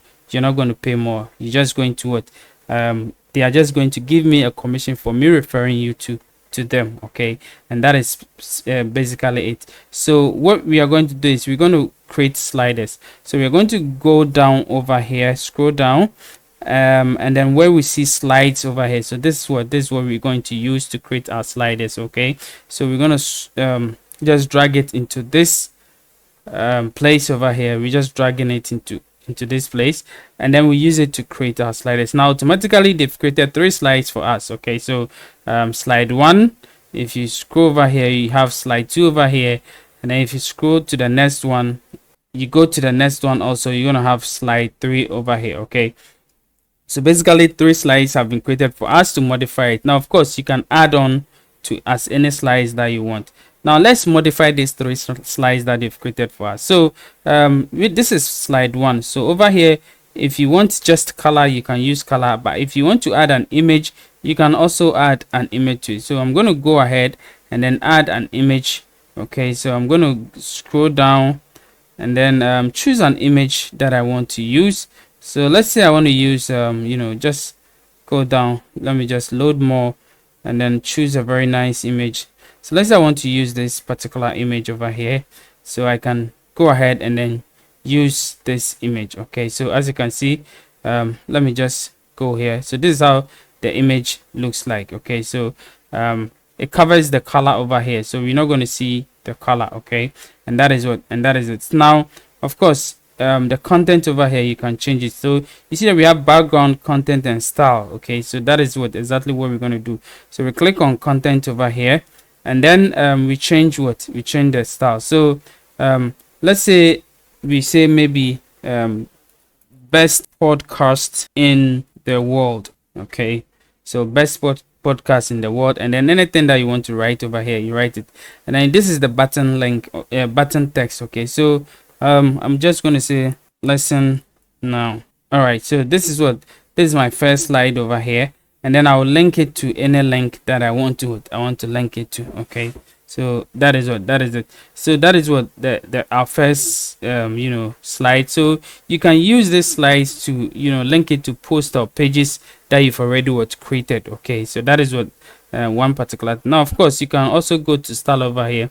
Now the style, if you want to style this particular how do you call it, this particular slide differently, then the style that you're going to activate over here, that is a custom style, will only affect this particular slider that you are working on. Okay, so if I activate this one, you see that everything that I do over here will only affect the slide that I'm working on. Okay, and that is it.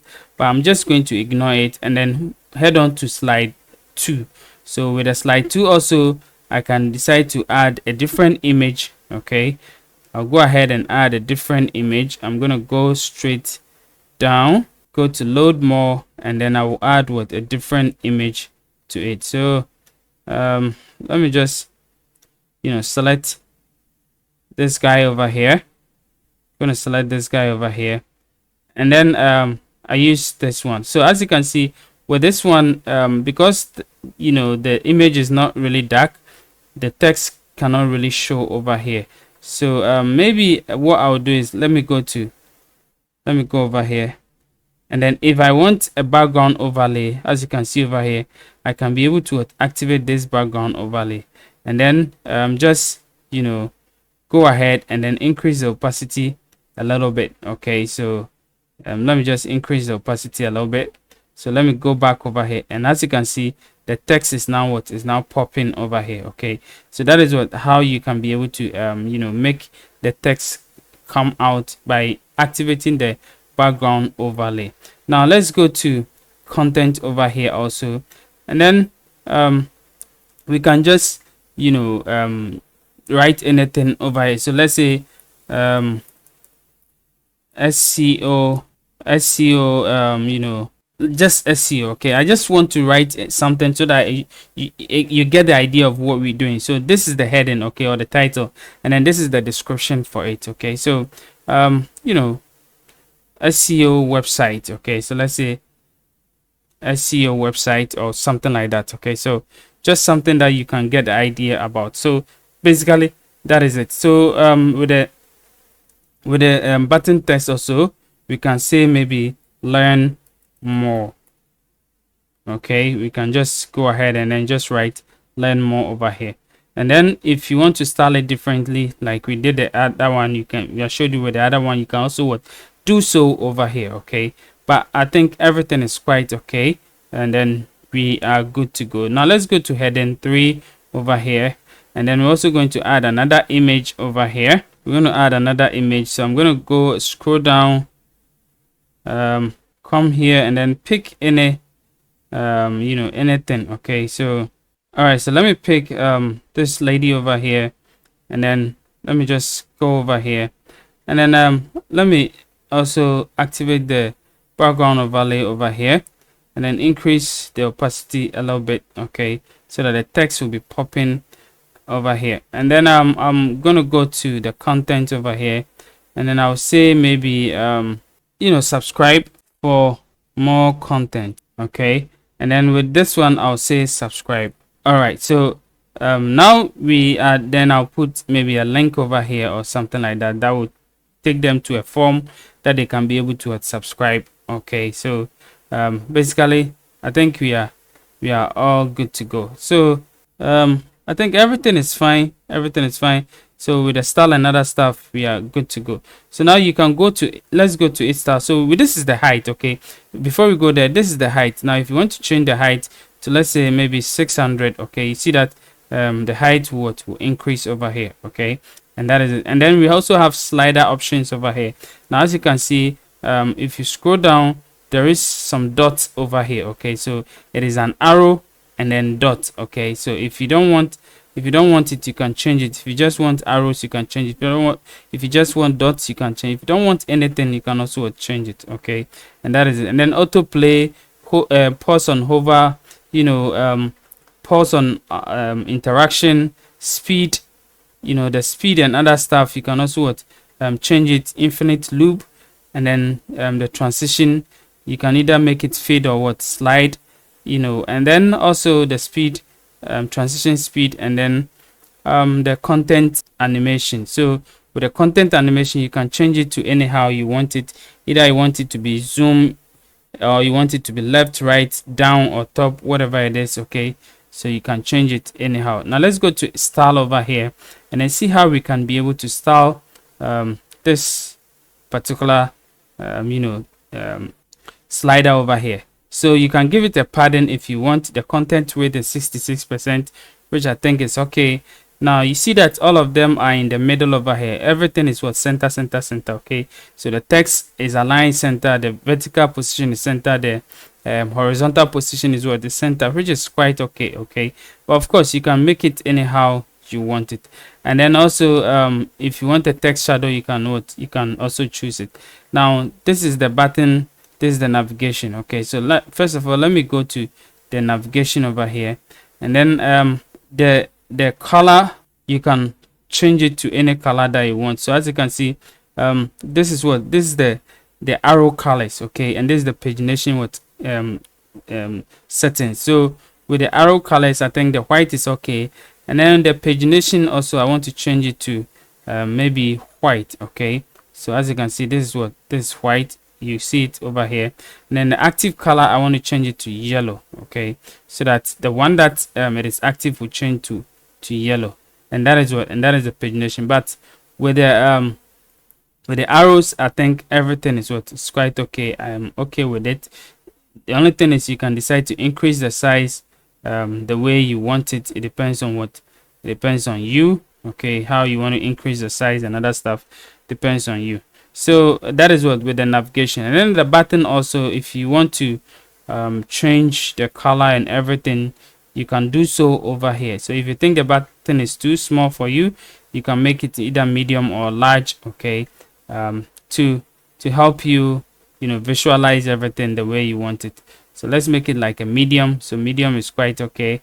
Everything is quite okay. And then you can decide to give it a text color, the background color, the button itself color, and then the border color. Okay, but I'm going to leave everything as it is, and I think we are good to go. Now if you want to make the slider full width, okay, now as you can see over here, let me just publish this one, and then we go to the front end to see how it looks like. So I'm going to go over here, refresh the website, and then let's see how it looks like on the front end. So this is how it's going to look like on the front end. So guys, as you can see, this is how it looks like on the front end. Okay, so it looks like this side and this side is showing over here, but I want it to be like a full width. Okay, and to be able to do that, we're gonna go over here, and then I'm gonna just click on this edit container over here. So this is what the container that we're gonna deal with. Okay, and then the layout is flexbox. All right, the content width, we want to make it to a full width. Okay, so we want to make it like a full width. So let's publish it and see how the full width really looks like. All right, so let me go over here and refresh it, and let me see how the full width looks like. So guys, as you can see, this is the full width of the content width. So if your slider looks like this, it's very, very nice. You can go ahead and then just change everything that you want. Okay, so this is very nice. This really, really nice over here. All right, so what I'm going to do is I want to bring the slider to the top of our page over here. Okay, so that it's going to be make the page nice. So I'm going to go to click on the structure over here, and then I'll bring the slides, okay, with its heading all on top. Okay, so first of all, let me just move the heading first to the top. So I'm going to go top. All right, okay, so and then I'll come again and then take the slide also to the top. Now of course, if you want to rename your containers, you can be able to do so. All depends on how you rename it. So this is a slider heading, and this what I can also do is I can decide to just bring this one inside this one if I want to. Okay, It all depends on what I want to do, but I think this one is quite okay for me. Now if you are building a website, make sure that you restructure your website very well. So this is a slider. Now what I'm going to do is I'm going to just delete this one so that the slider will take all the top part of it.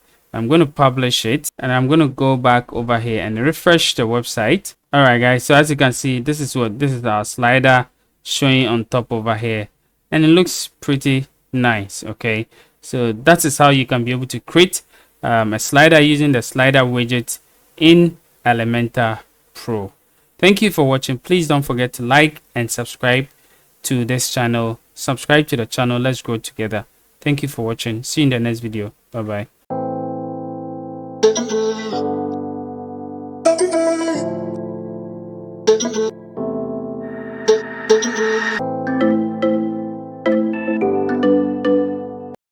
Hello guys, welcome to my YouTube channel. My name is Kobe and this is Kaetech Digital. Now we are still on our Elementor Pro series. We're talking about the Elementor Pro widget, and today we're going to talk about the menu on the nav menu. Okay, so how we can be able to create a navigation menu, or we can be able to create a header using this nav menu. Now the last time we talked about slides, so today we're going to talk about the nav menu. If you haven't watched it, please go ahead and then watch it. There is a full playlist over there where you can have all the pro widgets explained to you step by step. Also, if you need Elementor Pro, I'll leave a link in the description for you. You can use that link to buy Elementor Pro if you need it. Now this link is an affiliate link. If you buy it using the link, you won't pay extra. It is just that you are supporting the channel. Okay, I'll just get a commission on whatever thing that you buy because I referred you over there. Now let's get into our video. So we're going to create a header using the nav menu. So what we're going to do is we're going to our website. Okay, so this is the website that we're going to create the header using the nav menu over here. So as you can see, this is what we did the last time, the slides over here, or the slider over here. Now we want a header on top of this slider. So what I'm going to do is I'm going to click over here and then click on this plus icon, and then I'm going to use the flex box. Okay, so I'll click over here and then I'll use this particular one. Okay, of course you can choose whatever thing to use. You can even use this one over here. Okay, but I'm going to use this particular one over here. I'm going to use this one, and then that is it. Now I'm going to set the minimum height to either 100 or 90 depending on you, but I'm going to set it to 90. Minimum height to be 90. And then what again? Yeah, so what I'm going to do is I'm going to go inside this one. Okay, and then I want to create another two containers in it. Okay, so that is exactly what I'm going to do. So before I even do that, let me just click over here so that I'll give this one a bit of a space. Okay, so I'm going to just give it like maybe 1320. Okay, so a little bit of a kind of like a space, so it's going to end over here, and then I'll click over here. Okay, and then I'll drag in a container inside this particular one, and then what I'm going to do is I'm going to click on the main container, which is the one that we gave this one over here, and then because I want it to the direction, I want to change the direction over here to make it like a row direction over here, and then this inner container I want to just duplicate it. Okay, so I'm going to duplicate the inner container to make it like a 2. Okay, now this one is where this place is where I'm going to showcase my logo over here. Okay, so what I'm going to do is I'm just going to set it to full width over here, and then I'll change the width to let's say 30%. Okay, the same way applies to this one. I'm going to change it to full width, and then I'll change this one to 70%. So I'm going to change it to 70 over here. All right, so this is how it's going to be like. Okay, now I'll come over here and then I click on the plus icon, and then I can just drag in my logo in it. So we can do two things. The The Pro elements also have I think a logo also. Okay, so let's go inside and see if you will find the site logo or something. So let me just say um logo. Okay, so that is it. Okay, so the site logo. Okay, so we're going to drag in the site logo over here, and it will definitely populate our site logo for us if we've set up with the site logo. So as you can see, this is our site logo over here. Okay, now of course, if you want to change it and then make it any kind of a logo, you can delete it and drag in an image widget over here. Okay, which is not going to hurt you. So that is the site logo. You can set the caption. You can also set what the link to anything that you want. Okay, now I'm going to go to the style over here, and I will just come this way, and then just make it like a little bit smaller, like a 70%. Yeah, 70% is quite okay. Now you see that it is on top over here, it is up over here. Now what I'm going to do is I'm just going to click on this main container over here, and of course if I want to see how the thing is arranged, or I'm just going to show the structure of the navigator. And now as you can see, this is the main container that we are talking about. Okay, so when I click over here, and what I'll do is I'm just going to position everything in the center like this. Now you won't see it because this actually focuses on the main kind of like a container. Okay, but with this particular one, which is the one that the logo is in it, we can also position it in the center. And as you can see, this is how it looks like. Okay, very, very beautiful. So because this one have a white, it is white, what I'm going to do is I'm going to give it a darker background. Okay, so I'm going to go over here, click on this particular one, go to a style, and then give it a background of white. So I'm going to select the background type to be classic, and then I'm going to change the color to be black.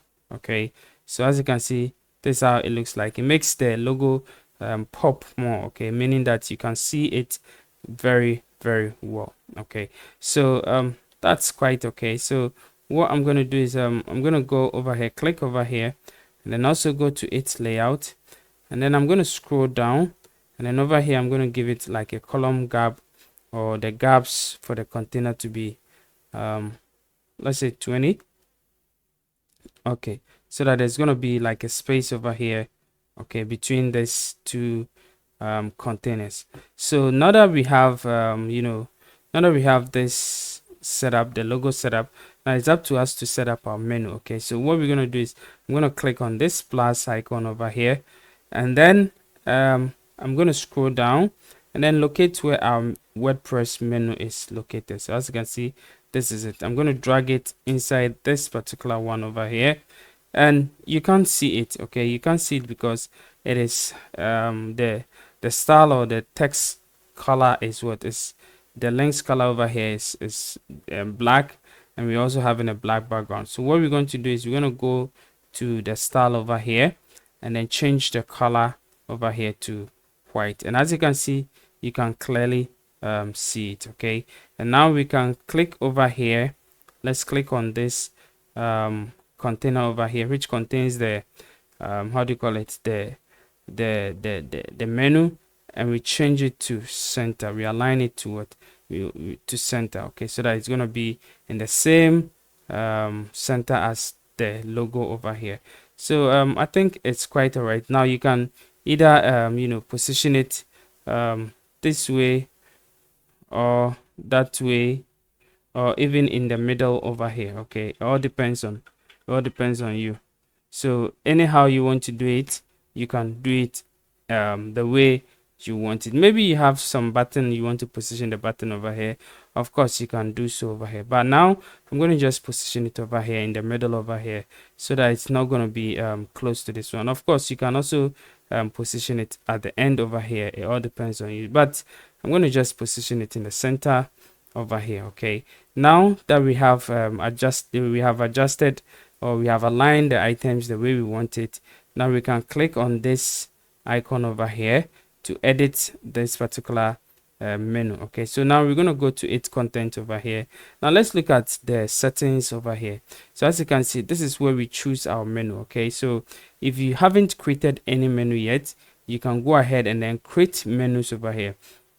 And if you go to the back end over here, if you want to create your menu, go to appearance over here and then click on what menus over here. So all the menus that you have created on the website, it's the one that is populating on this particular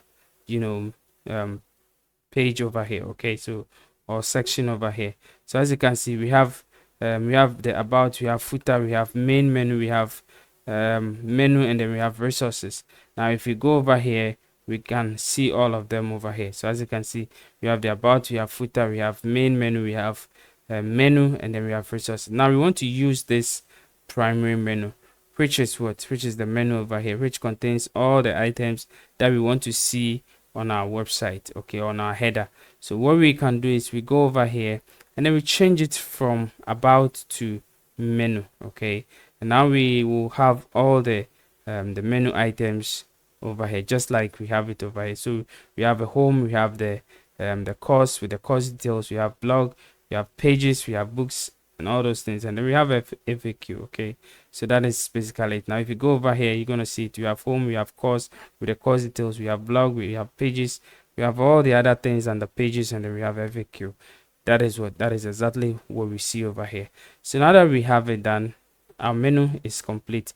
If you like it this way, you can choose to leave it as it is, but of course if you want to style it and give it different kind of a feel, you can do so with it. So if you come here, the layout, you can choose either vertical, drop down, or horizontal. Okay, so if you look for at vertical, it means that we're going to go have something like this one over here. So this is what vertical. So for those of you who want to create a vertical header or vertical menu, you can use it to create it just like this one. Now if you want to create a drop down, you can also do so. So this is what this particular drop down, this is basically for mobile and tablet. Okay, but we want to use the vertical because when we turn it into mobile right now, if you want to check the mobile view right now, you see that the same menu will turn into a drop down for us. And as you can see, you can easily see it over here. Okay, and that is it. So the vertical is, or the horizontal, sorry, the horizontal is the one that we're going to use over here. Now the alignment, you can align it anyhow you want it. Okay, since we've used the alignment over here, I'm going to ignore this one, but of course you can align it anyhow you want it inside the container. Okay, and that's it. And then the pointer, so as you can see, this is the pointer. If you want it to be underlined, if you want it to be overlined, you want it to be double lines, framed, background, or text, you can choose anyhow, but I'm just going to leave it as underlined. Then we have the animation also over here. You can choose any kind of animation that you want. And then the sub menu indicator also, you can choose the one that you want. So as you can see, you can check it from the icon library. If you don't want it also, you can ignore it over here. Click on this one to ignore the but for now, this is the icon that we are using, and as you can see it over here. Okay, you can also decide to change, and this is the breakpoint. So this breakpoint is where it breaks and changes to the drop down. So if you want it to break on mobile, only mobile, you can set it on mobile. But if you want it to break on tablet also, you can also set it on tablet. Now you can set it on full width if you want to stretch it. And then text align, you can decide to choose anyone, whether aside, center. And then the toggle button, the hamburger button, also you can decide to use any one that you want. Okay, so it all depends on you, what you want to use and how you want to use it. And basically that is it. So the toggle alignment also, you can choose it from this place. Now let's go to a style. So over here, when you click the style over here, you can change the typography. You can change the color from normal, hover, and then active. So if you want to change the typography, of course you can change the typography to a different thing. Okay, so if you have any kind of let's say I want to use Tahoma I can be able to use it and change it to Tahoma over here. And now I can even change the size to a different size. So let's say I want to change it to 18 or even let's say 22. Okay, so it will become what bigger and bigger the way I want it. So I want to change it to let's say 20. Okay, so 20 is quite okay. And then the weight you can change it just like the way you style text. Okay, you can do it anyhow you want it. So that is the typography. Now let me go back up again to the main menu. Now you can use divider for it if you want to divide it. So if I click over here, see that we're gonna have a divider for it over here, and then you can change the color and all those kind of stuff. So let's change the color to let's say white. You're gonna see that there is a divider over there which is white over there, which divides what the menu items over here. But I'm just going to ignore the divider. And then also we have the pointer width. So with the pointer width, if you want to change it, you can also change it over here. And then the horizontal pattern, the vertical pattern, the space between, if I drag in this one, I'm going to have some spaces between it. Okay, and that is it. So basically that is for the menu. Now let's go to the drop down over here. So if you want the drop down, you can change some of the things. So the background color, the text color, the typography, every other thing that you want to change, you can change it over here. Okay, that is with the drop down line. Let's go over here and then you're gonna see what I'm talking about. So this is the drop down. Okay, so if I click on this one, this is how it looks like. Okay, so if I want to change anything over here, I can go ahead and then change it. So I can change the background, I can change the text color when I hover on it, and then active state, all of them you can be able to change how you want to change it. Okay, and that is it. Now let's go back to the desktop view, and then the last one is the toggle also button. So with the toggle button, okay, let me go back to the mobile view. Now with the toggle, this is the toggle button.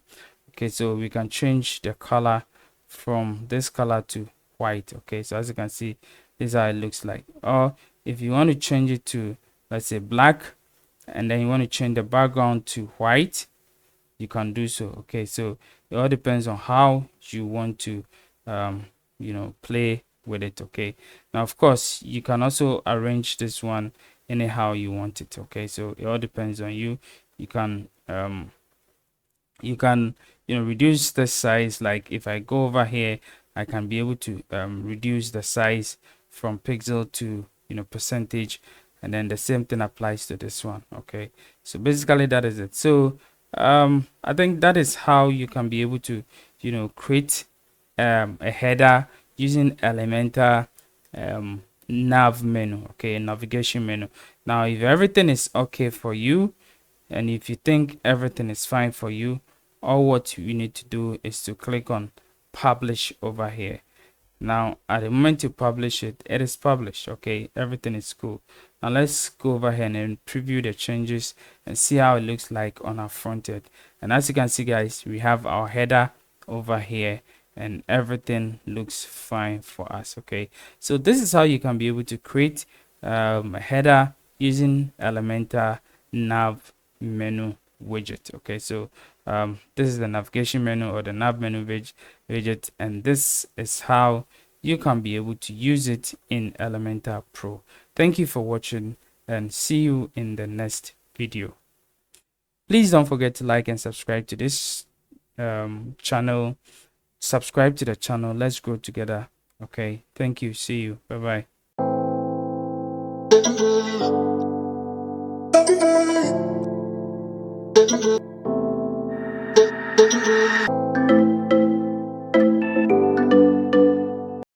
Hello guys, welcome to my YouTube channel. My name is Kobe and this is Kaetech Digital.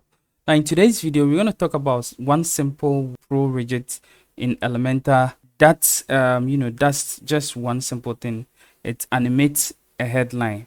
So we're going to talk about the animated headline. So how we can be able to create an animated headline in Elementor website. So any Elementor website that you are creating, how you can be able to create an animated headline for it.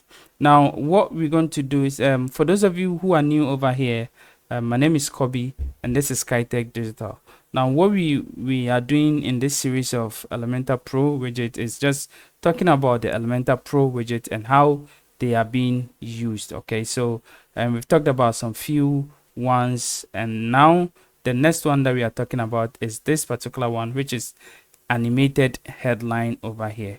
So I will leave a link in the description. If you need Elementor Pro, you can be able to use that link to get Elementor Pro. Now if you use the link in getting Elementor Pro, you are not paying extra, you are just helping the channel to grow, because anything that you buy on Elementor with that link, what you're going to do is you're going to help the channel to get commission from Elementor, and that is all that. So what we are doing is just creating video tutorials on how you can be able to use Elementor Pro to your full maximization. So what we're talking about today is animated headline over here. Animated headline over here.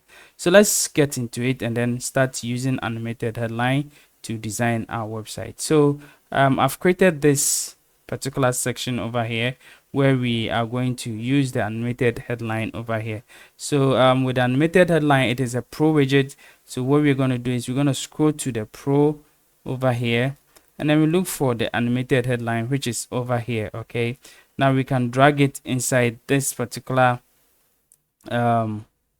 section or container over here, and as you can see, this is how it looks like. Now you cannot really see some of the words over here because it is what it is, kind of like a dark color, and the background too is dark, so you can't really see it. But we are going to learn everything about this one. So first of all, I want to position it in the middle, so I'm going to go to this container over here, the edit container icon over here, click on it, and then I'm going to come to its layout, and then I'm going to scroll down to where it says justify content. I'm going to just put it on this one, which is center, and as you can see, it has what centered it over here.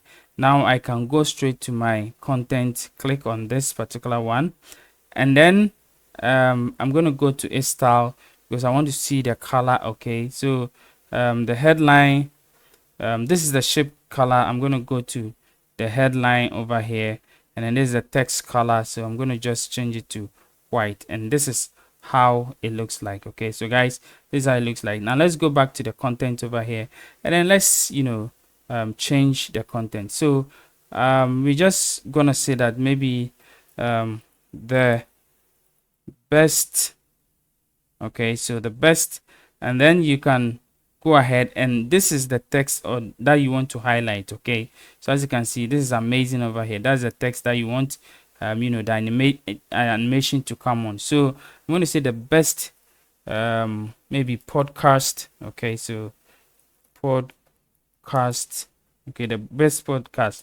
Now with the podcast, I want it to just podcast over here, and then the after text. So after the best podcast, what do you want it to come after it? I'm just going to say in Ghana. Okay, so yeah, I'm using Ghana because I'm in Ghana over here. And then with this one, I want it to be a different color. Okay, or I can just decide to make it a different color and make the animation also a different color. It depends on how you want it. So this is the text, this is what I want it to do, but I'll change everything in the style aspect. But let's go to some of the settings over here and then see how it is done. Now we have the infinite loop over here, so if you want it to continue what animating, you can turn on this one, which is yes, and then the duration that you want it to continue doing, and then the delay what time also. And then if you want to link it, okay, if you want to link it to any page or any URL, you can just paste the URL over here. And then the alignment, how you want it to align. Okay, so let's say you want it to go here, you want it to go here, or you want it to go that place. Okay, but I just want it to over here because there is an image over here, and I want this one to be over here. And then we have the HTML tag also over here. Now I'm going to go to a style. Okay, or first of all, let me come over here, and then you see the style over here. Okay, so with the style you can either make it highlighted or rotating. So let's look at how the rotating looks like. So the rotating, you can what change, you know, from rotating text, the rotating text. So the best, you know, maybe podcast. Okay, I can say maybe the best podcast, or maybe web designers or web designer, and then maybe you know, digital marketer. Okay, so as you can see, the the best podcast will change to the best you know, web designer, and then also it will change to the best digital marketer. Okay, so it depends on how you want it. So let me just remove this podcast over here, and then just make it the best web designer, the best digital marketer in Ghana. Okay, so that is the rotating one. But and then the animation too, you can make it any animation that you want. If you want to make it like a clip, it will just clip it. If you want to, you know, just like this one, if you want to make it like a flip, it will also what just flip it. Okay, it depends on what kind of animation that you want. If you want to make it like a swirl, it will also what do so for you. Okay, so it depends on the, you know, the kind of animation that you want. Also blinds, also it's gonna what change to blinds, drop in, and then we also have a different one which is wave. So also change, yeah, as you can see. And then we also have slide over here, so it's gonna just slide in. Okay, so just like this one. And then if you want it to be maybe slide down, also slide down for you, just like this one. Okay, right, but I want it to be clip. I think clip is what is quite okay. So just like this one is really nice. Okay, so that is the rotating. And then we also have the highlighted. Okay, so with the highlighted, as you can see, the best podcast in Ghana, and this is the highlighted what text over here. Now we can change the highlight to curly, to circle, to underline, you know, to any kind of what, any kind of. Now this is the most popular one that a lot of people have been using on their website. Okay, so as you can see, this particular one. And then, you know, yeah, so I'm going to use the underline over here, and then let's go to the style over here. So if you go to the style, this is what the shape color. Okay, so the shape color over here, you can change it to what, any color that you want. But first of all, what I'm going to do is I'm just going to come to the headline text over here, and then with the text color is okay for me. Now the typography, you can change it to any kind of you know, font family that you want. So I just want to make it, you know, very simple. So I'm going to use maybe Tahoma or Arial or Times New Roman. It depends on how you want it, but let me use this particular one, and then increase the size a little bit. Okay, so let's say just like this one over here. And then if you want the weight and other stuff, you can choose anyhow that you want it, and that is it. And if you want a stroke too, you can do so. And then this is what the animated text. Okay, so this is animated text. Now with the animated text, I just want to change it to our theme color over here, so the best podcast in Ghana. And then with the typography also, I want to change it to maybe the font family, maybe to Tahoma. Okay, and then what I want to do is I just want to increase this, oh, not the line height, yeah, the weight. Okay, so I want to increase the weight to extra bold like this. Okay, so something like this is quite okay for me. And then what again, yeah, I think this one is quite okay. Now with the shape over here, I can go ahead and then change the color to white. Okay, so since this one is yellow, I want to change the shape to white, Now I can increase the, you know, the width. Okay, I can increase the width to any kind of width that I want. So if this is how I want it, I can increase it to this particular one over here. Okay, so I think this is quite okay. So if you want to bring it for to the front, you can do so over here, and as you can see, it looks good. If you want a rounded edges also, you can just give it like a rounded edges over here. Okay, so basically I think this one is quite okay. This one is quite okay. Let me go back to the headline over here again, and then let me just go here and let me see the line height. Yeah, okay, so the line height is quite okay. Yeah, this one is okay. So this one is quite okay. So this is how it's gonna be like. Okay, so if we view it like this, it's gonna be something like this. You can animate it anyhow you want it, or anyhow you really like it. It all depends on you and how you're gonna animate your design. So this is just a simple thing to show you how the animated headline really looks like. If you want to change it to the other one, which is rotating, it's gonna be something like this. Okay, so the best web designer, the best blah blah blah, just like this one over here. Okay, so thank you for watching, and I hope this one helps you to be able to get a fair idea of how the animated text look like and how you can be able to use it in your website. If you are new over here, please don't forget to subscribe to this channel, and let's grow together. See you in the next video. Bye bye.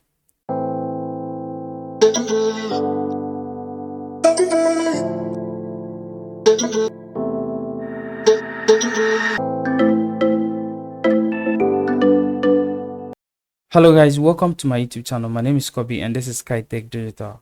In this tutorial, we're going to talk about the Hotspot Elementor Pro widget. This particular widget over here. Okay, so that is what we're going to talk about.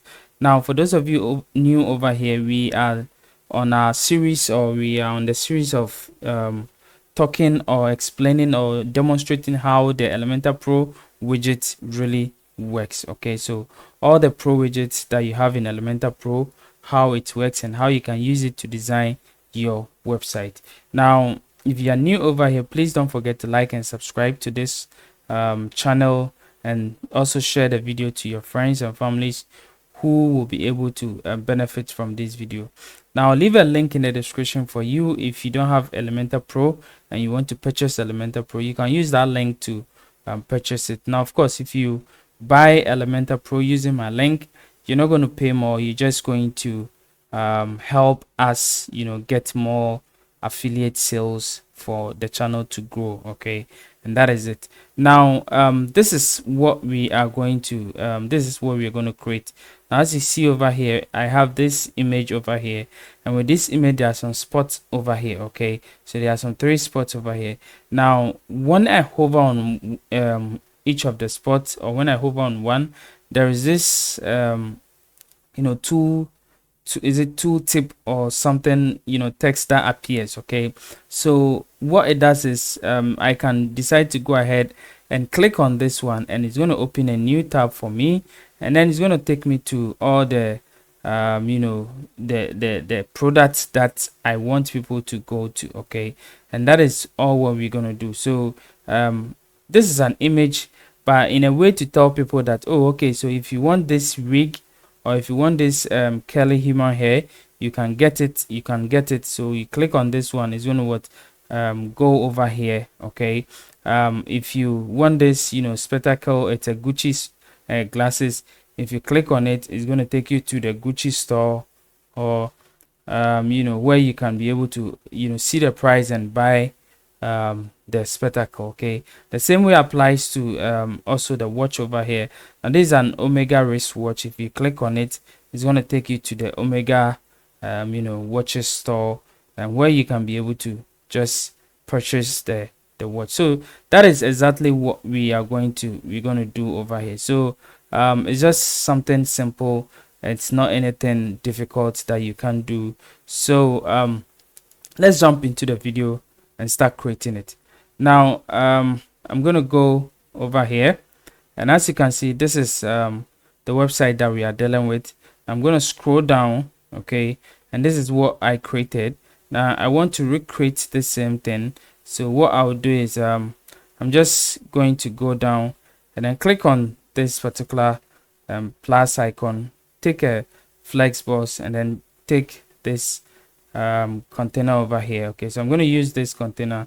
I'm going to go over here and then go to it advanced, and then what I'm going to do is I'm just going to give it, you know, margin top and bottom, so 80 and then also 80, so that there's going to be a space at the top and at the bottom.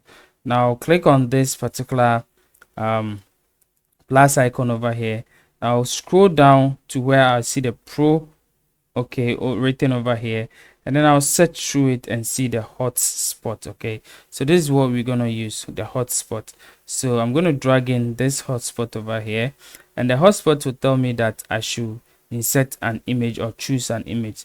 So I'm gonna click on this particular choose image settings over here, and I can choose any image that I want. Okay, so let's say I want to choose what image. So any image that I want, I can decide to choose. So let me go for this particular image over here, and then click on what select over here. Now, as you can see, this is the image. Now I want to place the hotspot on the spectacle over here, on the you know, the is it Apple or something like that. So this is like no, this is not a MacBook. This is a tablet. Okay, so one of Apple's tablets. Okay, so I'm gonna just place one over here. Okay, and then maybe just one over here. Okay, and then if I want the hair to, I can just place one over here. Just some random things so that you guys will understand how the whole thing works. So after selecting the image, now of course I can go ahead and then go to hotspot over here, and then place one hotspot somewhere. So what I want to do is I'm not going to use the label or write a label over here. Okay, now of course if I want to write a label and I say maybe hair, okay, you're gonna see that the hair is what is written over here. Okay, so I don't want to use the label. I just want to use icons. Okay, so that somebody can be able to know that, oh, okay, so something is here. Let me just click on it and see what will happen, or hover my mouse pointer on it and see what will happen. So I'm going to remove the label, and then I'm going to come over here where I see the icon. I'm going to click on the icon over here, and of course I can choose any icon that I want. So let's say I want to choose maybe a basket or so. So let me just choose basket. Okay, so let me just use this basket over here and click on it, and as you can see, there is a basket over here. Okay, now I want to place this basket maybe on this one, on this particular glasses over here. Okay, so what I have to do is I want to go to the position over here, and then I can use this offsets to be able to drag and drop and drag and then pull the basket to wherever I want to take it to. So as you can see, it is what 50 50. Okay, so meaning that the position is just in the center of this whole image. So what I can do is I want to put it on the glasses, so I can what just, you know, try to use this one. So this is vertical orientation, this is what this is horizontal orientation, this is vertical. So if I want it to be you know, the vertical, I just put it on it over here. So as you can see, this is the glasses. Okay, so it is on the glasses. Now of course I can, you know, style it. Okay, I can decide to style it, but let's hold on for a while. Now I want to, when I hover on it, I want to see something. I want something to happen. Okay, so this is what I'm going to do. I'm going to go over here, and then as you can see, there is something we call the tooltip. Okay, so like for one more thing, this is the animation. Okay, it's going to expand it. Now this tooltip is what we're gonna talk about. And the tooltip, what we want is what the trigger. Okay, so the trigger, we don't want click, we want hover. Okay, so when I hover on it, what is going to happen? You see, when I hover on it, there is this thing that happens over here. So that's exactly what I want. So when I hover on it, I want something to happen. Okay, and that is it. So let me go back to the hotspot again and then click on this one. And as you can see, there is a content page over here, a paragraph over here, where I can type in what I want to type. Okay, so I want to say maybe you know, Gucci glasses or something like that. So just let me use Gucci glasses. Okay, and then you can put a link over here. Okay, so let me just go to Google and then just type in Gucci glasses and see what happens. So let me just use this link over here, copy the link over here, and then come over here and then just paste the link over here.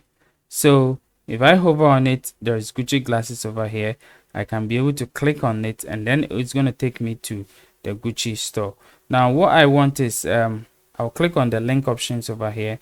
I want it to open in a new tab. Okay, I don't want it to open in the same page, so I want it to open in a new tab. So I think I am done for one. Okay, so when I'm done for one, what I need to do is to duplicate it. So I want to duplicate this particular one, and then with this one also I want to change, I want to maintain this particular one, but what I want to do is I want to you know, just change the position from where it is to a different thing. So I'm just going to move it down. Okay, so I'm going to move it down to the laptop, the tablet. Okay, so to the tablet over here. So I'm just going to drag it over here, and as you can see, it's dropped at the tablet over here. Now with this one, I will just go to its content over here and change this one to you know, just MacBook tablet or something like that. So just Apple tablet or whatever it is. Let me just go over here and search for maybe Apple tablet. Okay, so let me see what. Okay, so an iPad. Okay, so I'm just going to just grab this link, copy the link over here, and then come over here and then just place the link over here. Okay, I'm going to put the link over here and just say maybe an Apple iPad. Okay, an Apple iPad. Of course you can give a lot of description over here, but Apple iPad is okay for me and I'm good to go. So I can do so for maybe this particular shirt also, coat or suit also. So I'm going to just duplicate this one also and then come over here and then maybe just change the position. Okay, so I'm going to change the position, and then what I'll do is I'll just put it over here and then just come over here and then maybe just put it on, yeah, on this one. Okay, so it's gonna be here. Okay, and then with this one I'll just let me just go to you know, women suit on Amazon. Okay, women suit Amazon. All right, so I'm just going to grab this particular link over here. Just grab a link, come over here, and then go to its content, then paste the link here. I'm going to paste the link over here, paste the link here, and then come over here and then say maybe you know, office or women office suit. Okay, so women office suit. Now you can use this on your e-commerce website to sell any product that you are selling. Okay, so this is it. So now that I am done with this one, I think I'm okay. Now if I come over here to the tooltip over here, now we can do all the settings over here like we did earlier from the beginning. Now let's go to the styling over here. So as you can see, you can adjust the width of the the image, and then you can also go ahead and then just create a border and all those kind of stuff. Just style the image, okay? But that is not the most important thing. What we want to do is to go to it, the hotspot. Okay, now you see the hotspot is showing black over here. Now what I want to do is to change the color to a different color. Okay, so you can change the color to maybe your theme color. Okay, so as you can see, it changes to this theme color over here, and you can go with that if you want to, or you can change it to any color that you want. Okay, so let's say you want to change it to a color like this, which is quite okay. You can either increase the size or decrease the size. It depends on you. So I can decide to increase or make the size smaller, or even make it bigger. Okay, all depends on how I want it. So let's say I want to make the size like a 15, which is quite okay. Everybody can see it is a shopping cart. And then over here also you can give it a box color or anything that you want to give it. Now let's go to the tooltip also. Now when somebody hover on it, see that they're going to see the tooltip over here. Now with the tooltip, you can decide to align it anyhow you want it. Okay, all depends on you. You can also decide to change the color. Okay, so you can decide to change the color to any color that you want. Okay, all depends on you. So as you can see, if I hover on it, this is what happened. Okay, now what I want is when I hover on it, it's supposed to be on my right hand side. Okay, I don't want it to be the alignment, I don't want it to be on under it. So what I'm going to do is let me go to content over here, and let me go to the tooltip over here, and as you can see, we have the right, we have the left, we have the top, we have the bottom. So what I want is the right. So if I hover on it, as you can see, it is on my right. If I hover on this one also, it is on my right. If I hover on it, it is on my right. And that is exactly what it is. So if I publish it right now, let me just publish it, and then if I go over here to view the page right now, let me just scroll down to see how it looks like. Now this is the original one that I showed you from the beginning, and this is what we created. Okay, so if I hover over here, you see that it's going to be this one, and if I click on it, it's going to take me to the Gucci page over here, which is really nice. Now the same way applies to this one. If I click on it, it's if I click on this one, it's going to take me to the page. Okay, it's going to take me to the page that is the Amazon page. Okay, so show me all the women's suit that is over there. Okay, so you can use this for your e-commerce website or your affiliate store that you have. Okay, you can do so for it. The same way applies to the iPad. If you click on it, it's going to take you to the Apple iPad website, where you can see all kinds of iPads over there. And if you want to buy, you can go ahead straight away and buy the iPad that you really want. Okay, so thank you for watching this video, and I hope this video will be able to help you to create whatever that you want to create using the Hotspot widget. Please don't forget to like and subscribe to this channel. Let's grow together. See you in the next video. Bye bye.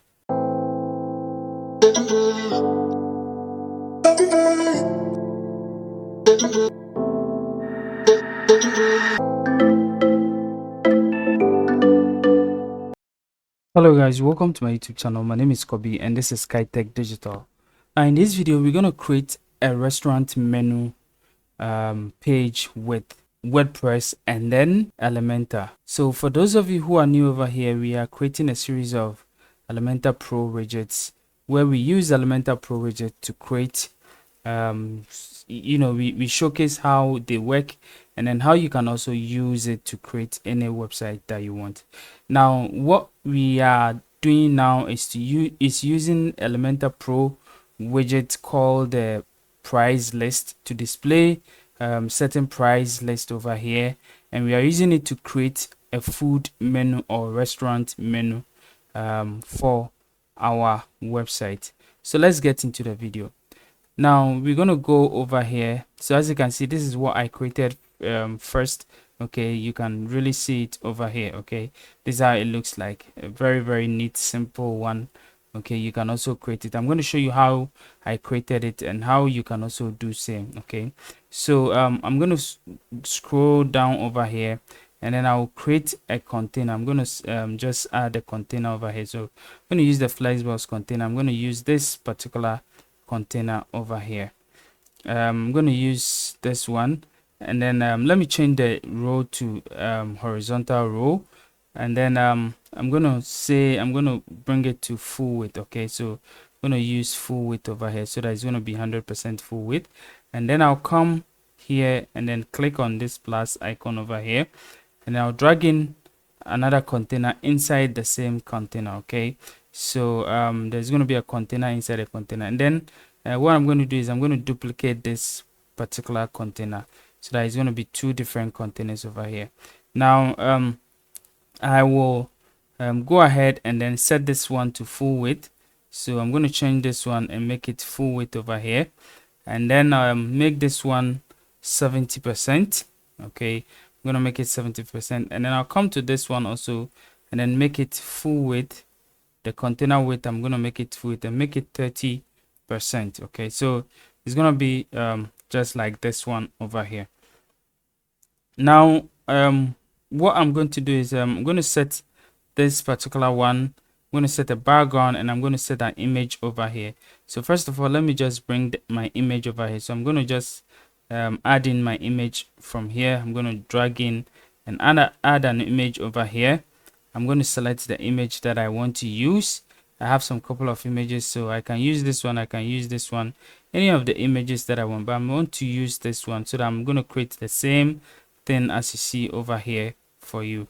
Now with this one, I also want to style this particular place.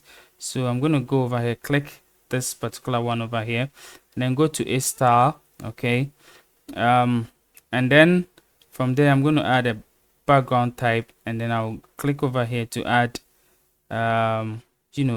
this image over here. So I'm going to select the image, and it's going to be like this, but I will just change the position to center, and then I will say it is going to be no repeat, and then the display size, I'm going to say cover for it, so it's going to show like this. Now I want it to have a background overlay. Okay, so that a darker background overlay, so that I can be able to write on it well. So I'm going to come over here to the background overlay over here, and then I'm going to just add a background type of classic. And this time around, we're not going to add an image, but we're going to add a color. So we're going to pick a black color. Okay, and then what we're going to do is we're going to increase this one to 8. We're going to increase this one to 8, so that it's going to be like a little bit darker for it. So I think we are done with the background. Okay, so we are done with the background. Now let's add some text. Now what we're going to do is we're going to go over here, we're going to add a text. So we're going to click on plus over here, and then instead of adding a heading text or text editor, I'm going to add something we call a divider. Okay, so I'm going to bring a divider over here, and then what I'm going to do is with a divider, I'm going to come over here. It says add element, so I'm going to add a text element, okay, to that divider, and then over here I'm going to say food menu. Okay, so that is a text element that I added. Now you can see over here, even though it is showing, but it's not really showing well. I don't really know why it's doing that, but we're gonna go over here. Okay, go to a style, and then instead of the color, which is black, we're gonna change it to our color over here, and then you can decide to increase this particular one. Now first of all, I want to refresh the page over here because I want to know what is happening over here. So I'm just going to publish this one and then refresh the page so that everything will become normal. All right, so let's refresh this one. All right guys, so we are done refreshing it, so we're gonna scroll down to see where we are we are working. All right, guys, so this is where we are working. Okay, so as you can see, this is how it looks like over here. So I'm gonna click over here, and then I'm gonna go to style, and then as you can see, the divider color, we've chosen what yellow over here. Now let's go to the text over here, and then change this one also to the theme color, which is yellow. Now you can see the food menu over here. Now we're gonna go over here and then change this one to 65. So it's gonna be something like this. Okay, so it looks like this, but we want to change the position of the text to left. Okay, so that it's gonna be something like this. So as you can see, we have similar one over here. Okay, now the next one that we're gonna do is to bring in our food, our list. Okay, so our list of items that we want to display over here. So what we will do is I'm going to click on this plus sign over here, and then I'm going to scroll to where we have price list over here. So that is what we're going to use. Okay, so we're going to use the price list. So we're talking about a price list widget. Now let's drag in this price list over here. And as you can see, we have a price list, but you cannot see it well. Now, first of all, let me go to the style to make sure that it is visible for us. Okay, so I'm going to change the title to pure white. Okay, so that you can see. I'm going to change the price also to pure white. And then I'll come to the description. I'm going to make it like a little bit of gray. Okay, something like this. And then the separator also a little bit of gray. So also something like this. So it's gonna be something like this. Okay, now guys, first of all, what we want to do is we want to just make sure that we have some kind of like padding on each side. So what I'm going to do is I'm going to go over here, click on this particular one, and then I'm going to justify its center over here. Now if I justify its center, this is how it's going to be like. But what I want is I want a space around it, so that it's going to be like there's a little bit of space around it. Okay, so this one is quite okay, or space evenly. Okay, so yeah, this one too is quite okay. Now what I'm going to do is I'm going to go to the advanced over here. I'm going to create a padding, so I'm going to unlink this one. Now give the left one a 40. I'll give a right, the right one 40, left one also what 40. Okay, if you like, you can give it like, let's say 60, and this one also 60, depending on how you feel it's okay. So what I'm going to do is I'm going to give it 80 80, right? I'm going to give it 80 80, and then I think it's quite okay. This is quite really okay for me.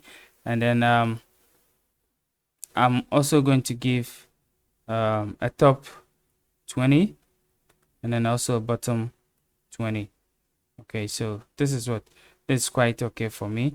And then what I will do is I'll come over here, and then I'll add one more to the list over here, duplicate one of them, and then this one is quite okay. Now I'm gonna go to the list one after the other, and then the first one is assorted jollof. So I'm just gonna click over here. So you see first item on the list, assorted jollof. I'm gonna just write assorted.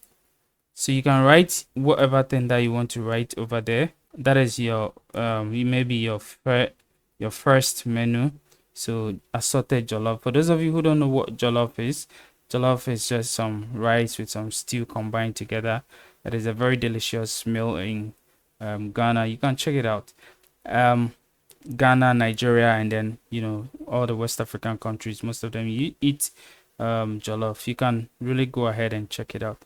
Now we can go ahead and then add all our items one after that. So you can change the price also over here. Okay, so if you feel like assorted jollof should have like, let's say $35 dollars, you can any currency that you want, you can do that, and then you can write a description for it also over here. Okay, and then if you want to add an image too, you can go ahead and add an image for it, and then you can add a link also to to this one. So for instance, when somebody clicks on this one, it takes them to that particular menu, and then they can that particular dish, or whatever it is, and then they can be able to go ahead and then order for it. Okay, so basically that is it. So this is the first one.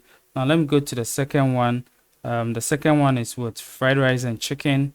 So I'm just going to say maybe fried rice and chicken. Okay, so let me give it like 29. Okay, so the price is 29. So like I said, you can give it what, a description and then a link. I'm not going to do all that. And then the third one is cheeseburger. So for those of you who likes cheeseburger, this menu is for you. So cheeseburger, also you can add all the description that you want to add. And then this one is the third item is also what, beef pizza. So beef pizza, I'm gonna say 99 USD. So 99 USD. You can add the description, the links, and whatever that you want to add. So basically this is how it looks like over here. Okay, so as you can see, very, very nicely done. Now what I'm going to do is I'm just going to go back to the advanced section over here. Now let me just at the advance of the container. So I'm going to go over here, and then the bottom I'm going to give it like a 40. Okay, yeah, so that the bottom will be a little bit, there's a little bit space over here. Now I'm gonna go to the items itself, the price list itself, and then I'm gonna go to a style, and then I'm gonna change this one to 25. Okay, you can do so if you want. I'm gonna change this one also to 25, so the price to also be 25, and then the description I want to change it to 16. Okay, so 16 is quite okay. So guys, as you can see, everything is looking great, everything is fine. We are done with it. You can go ahead and then customize it to fit your mobile devices. If you want it to be on a mobile device, all depends on how you want it. So this is how it looks like. It looks really great, it looks really nice, very neatly designed. And then when you are done with it, just go ahead and click on publish. Okay, just go ahead and click on publish over here, and then you are good to go. So guys, this is how you can be able to create a food menu or a menu on your website, using restaurant menu on your website using the Elementor Pro widget called the price list. Now you can use this to display all kinds of prices depending on the kind of website that you are creating. So if you are creating, let's say a restaurant website, if you are creating a recipe website, if you are creating an e-commerce website, any kind of website, you can use this one to display all the price list over there. Okay, so I hope this video helps you to design whatever thing that you are designing. Keep designing, keep creating websites, keep making the internet really nice. Thank you for watching. Please don't forget to like and subscribe to this channel. I'm going to leave a link in the description for Elementor Pro. If you buy Elementor Pro using my affiliate link, you are not going to pay extra, but you are just helping me to also receive a small commission from Elementor based on my referral to Elementor. Thank you for watching. See you in the next video. Bye bye.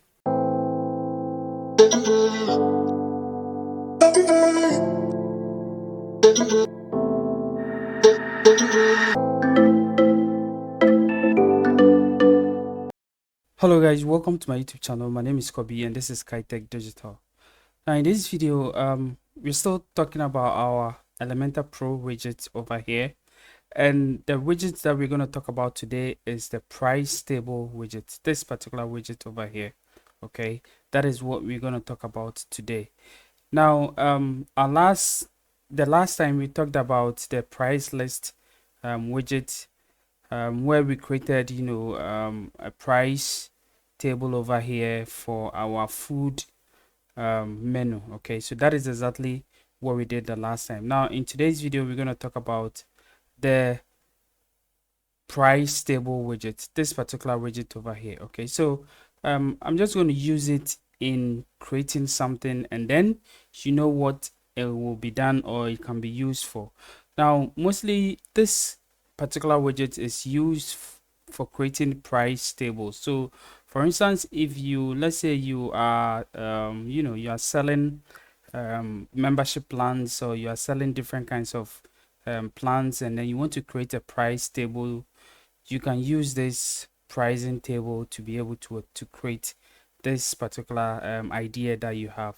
So there are a lot of things that you can even search for. Now if you go to Google right now, and then you search for maybe price or pricing table.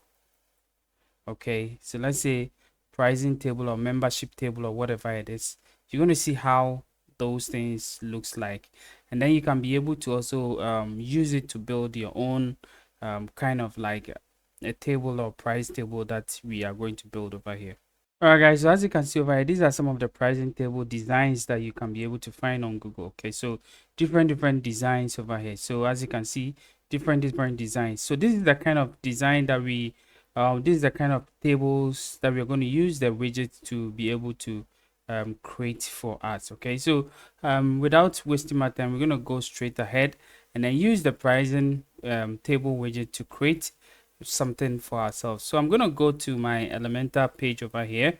Now I've created a lot of tutorials on this particular Elementor Pro widget. If you haven't watched it, please, there is a playlist down there. You can be able to go ahead and then watch all the tutorials that we created using the Elementor Pro widget. Now also, this particular tutorial is Elementor Pro. Okay, we're using Elementor Pro. So if you don't have Elementor Pro, I will entreat you to go ahead and then purchase Elementor Pro using the link in the description below, so that you can be able to follow along with this tutorial. But of course, you can also follow along so that anytime you get Elementor Pro, you can go ahead and then use that same skill to design your widget. Now this widget, what we're going to design over here, what we're going to use over here is a widget defined for us already. We're just going to just drag it in and then just input whatever that we want to input in. Now I'm not going to just do a lot of things about it. I just want to show you how it can be used. Okay, so let's go ahead and then create a flexbox container for it. So I'm going to click on flexbox over here, and then I'm going to just select this particular, okay, let me just select this particular one over here. Okay, and I'm going to create 3 different pricing table. Okay, so 3 different tables. So maybe one for gold, one for silver, or one for maybe diamond. It's just like a membership table that I'm going to create. So if you are creating a website whereby you have maybe you're selling hosting plans, or you're selling anything that deals with plans, you can be able to use this one. So let's say you are selling membership plans, and then you have 1 month membership, you have 6-month membership, and then you have 1 year membership. You can be able to use this one also. So it depends on what you are doing. That is why you can be able to use this one. So let's go ahead and click on the plus. I'm going to just drag in an inner container over here, so that we can be able to use the inner container also. So I'm going to drag in an inner container over here, and then I'm going to duplicate this one 3 times or twice. I'm going to just duplicate it twice. This is the first one, and this is the second one, so making 3. So 1, 2, 3 over here. So we have 3 different containers, inner containers over here. Now I'm going to click on this plus icon, and then I will drag in my pricing widget over here. So I'm going to search for price, and as you can see, this is the pricing table over here. I'll just drag it inside this one, and as you can see, this is how it looks like. Okay, very simple to use, very easy to use. So you can decide to copy this one and then paste this one also here, and then paste this one also here. So we have 3 different pricing tables over here. Now I'm just going to just going to say maybe monthly plan semi whatever thing plan, and then yearly plan or annual plan. Okay, so semi-annual and then annual plan. Okay, so that is exactly what I'm going to do. So I'm going to just go for this one over here, and then the title over here, I'm going to just delete this one and say maybe monthly plan. Okay, and then you can enter a description over here if you have any description that you want to use. So for the description, maybe let me say this is a monthly plan. Okay, so that is it. And then you go to your pricing over here. Now, of course, you can change the dollar symbol to any symbol that you want to your to your country symbol, or to any. If your country is not here, you can just use a custom symbol over here. Okay, I'm going to leave it for the dollar, and then the price, you can change it to any price that you want. So let's say with a with a price over here, I'm going to say maybe the monthly, I'm going to say maybe 4.99. okay, so 49.99 USD per month. And then the currency format, also you can choose the currency format that you want. I'm going to leave it as default.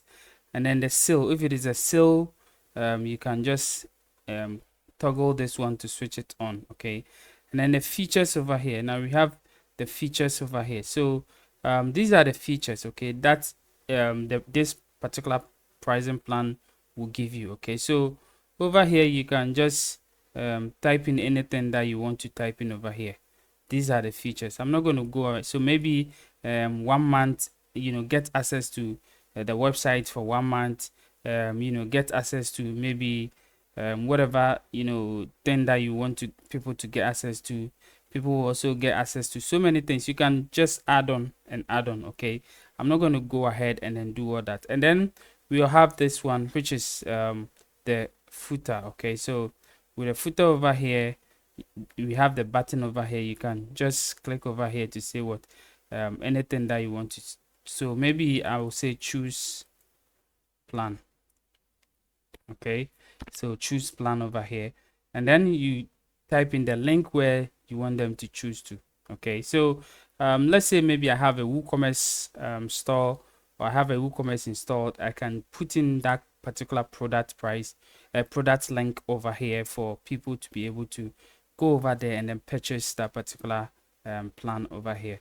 So that is with this one. And then you can just type in an additional information also over here if you want to. Okay, so that is it.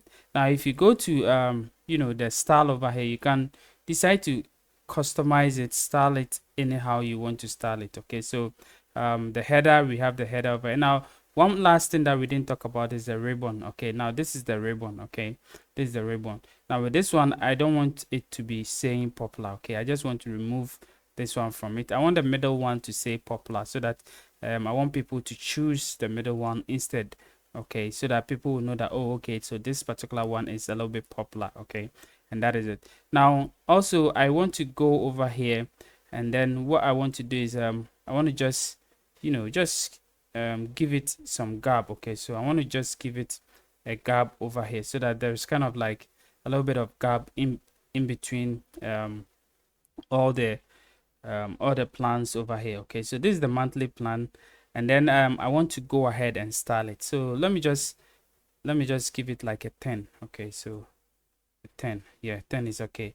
So let me just go ahead and go over here and then go to a style. So you can style it anyhow you want it. So based on your design, or based on your your website design and other stuff, you can style it anyhow you want it. Okay, so all depends on what you want to do, and then the kind of style you want to give it. So as you can see over here, our background color, we can decide to choose any color that we want. So let's say we want to choose this particular color over here, and that's how it's going to be like. So if the title color also, you can choose any color, but let's say I want to choose this one over here, making it blend with my website colors over there. So I think this one is also quite okay.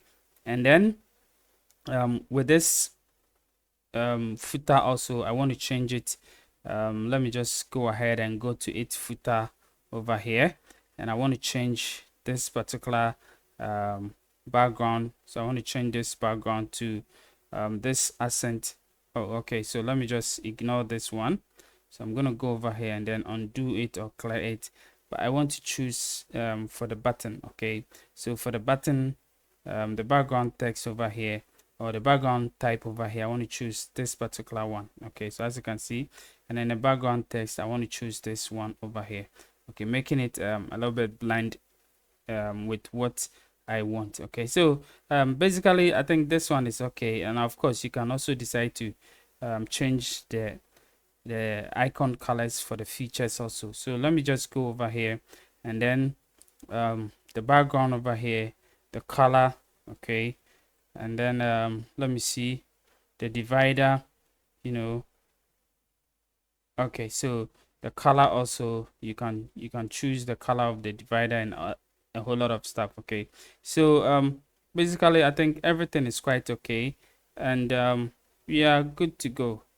You are good to go. So if you want to choose divider also, you can choose the divider colors and all those things, and I think everything is fine, everything is okay. Let's see what this color does. I just want to see what this color does. Okay, so this color changes the color over here. Okay, so I'm just gonna bring it back to its normal. Okay, which is this one, which is quite okay for me, and I think this is quite okay, this is good. So I'm gonna just leave it as it is, and I want to come over here, copy this particular one, and then I want it to come here, and then I want to just paste style. Okay, so that it's gonna blend through. Okay, so I want to paste style also with this one, paste style, so that I'm not going to do any styling again. Okay, the only thing I want to do is I want to change the background with this one to yellow and then write in black. Okay, so what I will do is I'm going to just click over here and go to its style over here, and then instead of you know, the black over here, I'm going to use this yellow color, and then the title color also, I want to use this accent color. Okay, so let's just wait for it to load, and then we'll see what it comes out with. All right, so this is how it looks like. Okay, this is how it looks like. So with the title, also I will go back. Let me just change the title to semi annual. Okay, semi annual. Oh, so this one says monthly play. Oh, okay, so it's not supposed to be monthly play, monthly plan. Okay, monthly plan. Yeah, so this one will be what, semi annual. Yeah, semi annual, and then we can just enter anything. So maybe this is semi annual plan. Okay, so now we have this one done. Now we can go ahead and then do some few changes. So I want to go ahead and then with the subtitle over here, I want to make it also, you know, maybe the text color also over here, so something like this. Okay, so I think that is quite okay. And what I want to do is I want to lift this one a little bit higher above all the other ones. Okay, so what I can do is just click on this container over here, and then go to its advanced over here, and then I want to just unlink this padding, and then give it let's say 20. Okay, so 20 goes down, right?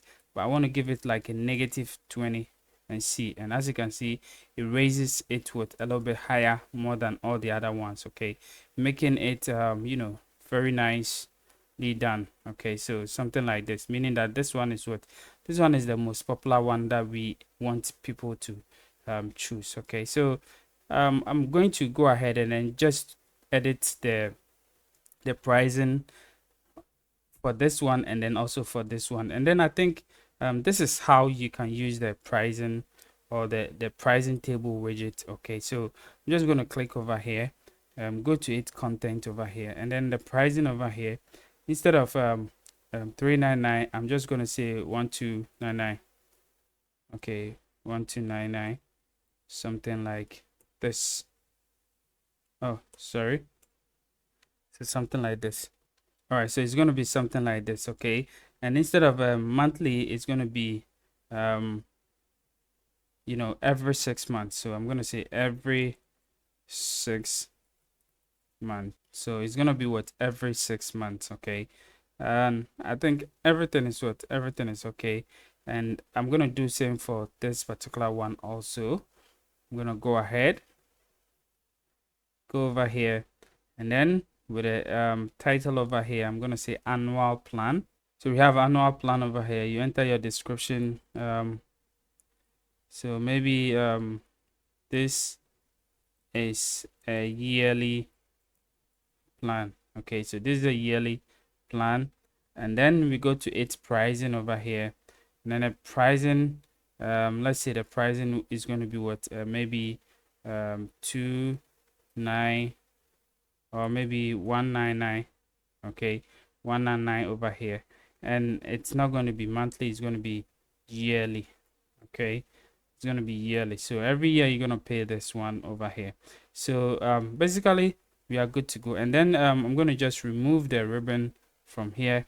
Okay, I'm going to remove the ribbon from here, and that is how it goes. So what I will do also is come over here and then lift this one a little bit higher.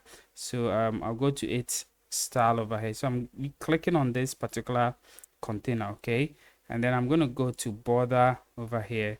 Now I'm going to give it a box shadow. Okay, so just want to give it a box shadow so that this one will raise a little bit higher. Okay, and then instead of the 20, let me just give it like a 30. Okay, so I think this one is quite okay. And then with this one also, I'll click over here and then go to the advanced over here. Go to its layout, sorry, not advanced, layout. And then you see this one that I gave 10, I'm gonna give 5. Okay, so that it's going to be a little bit near. And then you see how this particular one has been lifted up. Okay, so this is how the pricing plan really looks like. Okay, so you can decide to choose this plan or choose this plan or choose this plan. Let me just go ahead and then edit the button over here to say choose plan, and so I'm going to go ahead and click on this pencil icon over here, go to footer, and then instead of click, I'm going to say choose plan. Okay, I'll do same for this particular one also. Go to footer over here, and instead of click here, I'll say choose plan. All right, so basically I'm good to go. So the only thing I need to do is just give it a little bit of a heading or something. So I'm gonna go down and then give it a heading for it. So let me just scroll up a little bit, and then over here I'm gonna click on this plus over here, and then I'll choose the flexbox container, choose this particular first one over here, and then click on this particular one. And then what I'm going to do is I'm going to go to advanced over here and then give it top and bottom margin. So I'm going to unlink the margin, give it top margin of 50, bottom margin of 80. Okay, yeah, or maybe let's say 100. Yeah, so this one is what quite okay. Now I'm going to click over here, and then I'm going to drag in a header over here, and then I'll say pricing plans. So, or you can just say our pricing or pricing plans. Then I'm going to just put it in the middle, so I can use this alignment over here and put it in the middle over here. Okay, and now as you can see, we have our pricing plan over here, which is quite okay. So if everything is all right, just click on publish over here to publish it. Now of course I'm using Elementor hosting and Elementor Pro, so if you see that my publish or my update is over here, do not worry. Yours, if you're not using Elementor hosting, yours will be definitely over here. Okay, so that is it. So now I can go ahead and then go and view how my website really looks like. So let's go to our website and see how it looks like at the front end.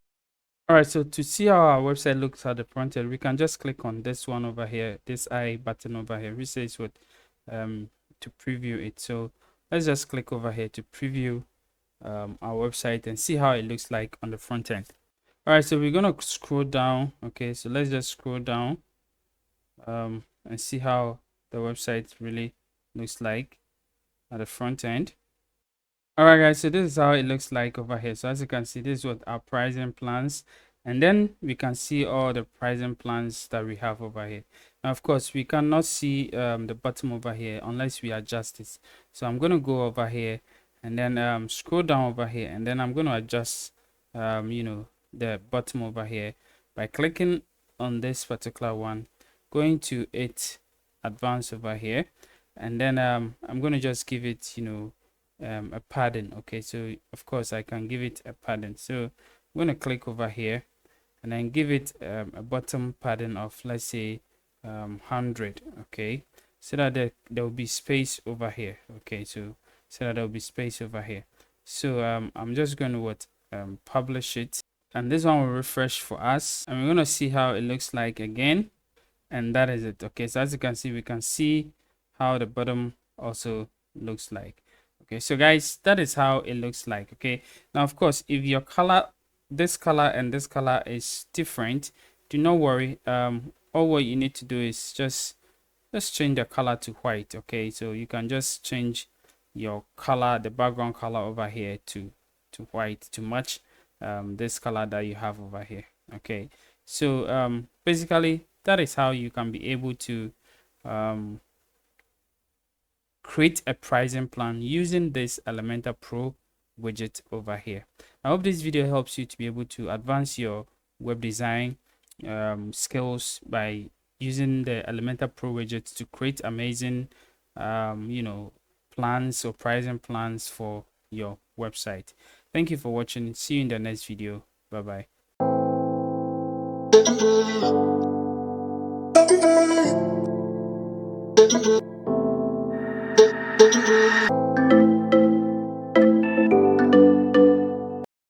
Now in this video we're going to talk about Flipbox Pro widget. So we are still on our Elementor Pro widget, and then we are talking about the Flipbox Pro widget.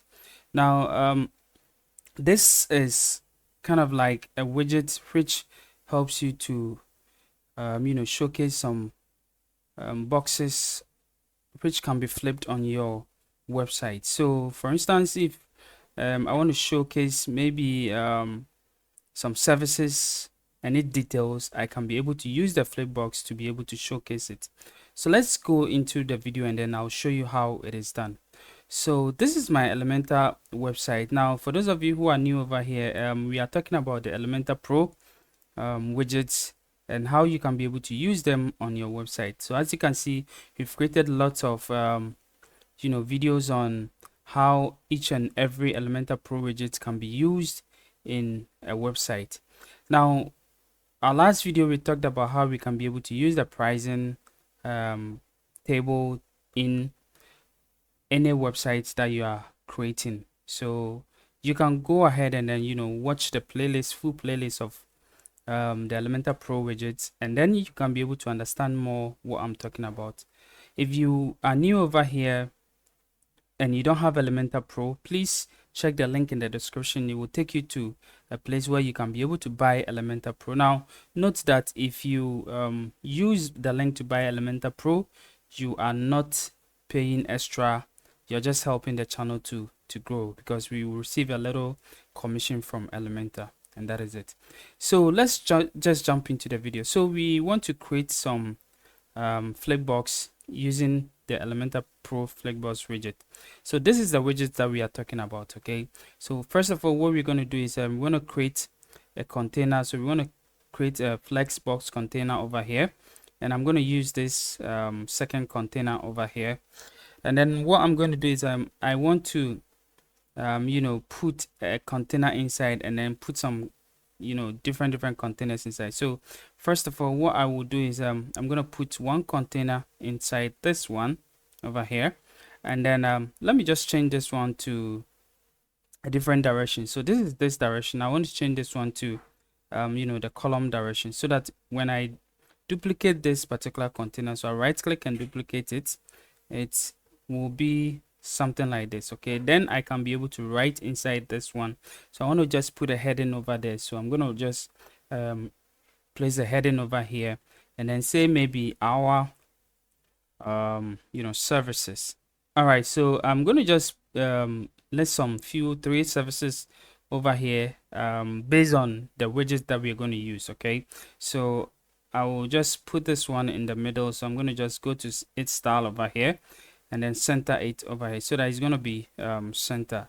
Now what I'm going to do is I'm going to put a container inside this container. So I'll click over here. So first of all, let me just click on this edit container over here, and then make the direction row horizontal. Okay, so that I can be able to put another container inside this. So I'll put another container over here, and then what I will do for this container is I will duplicate this particular container.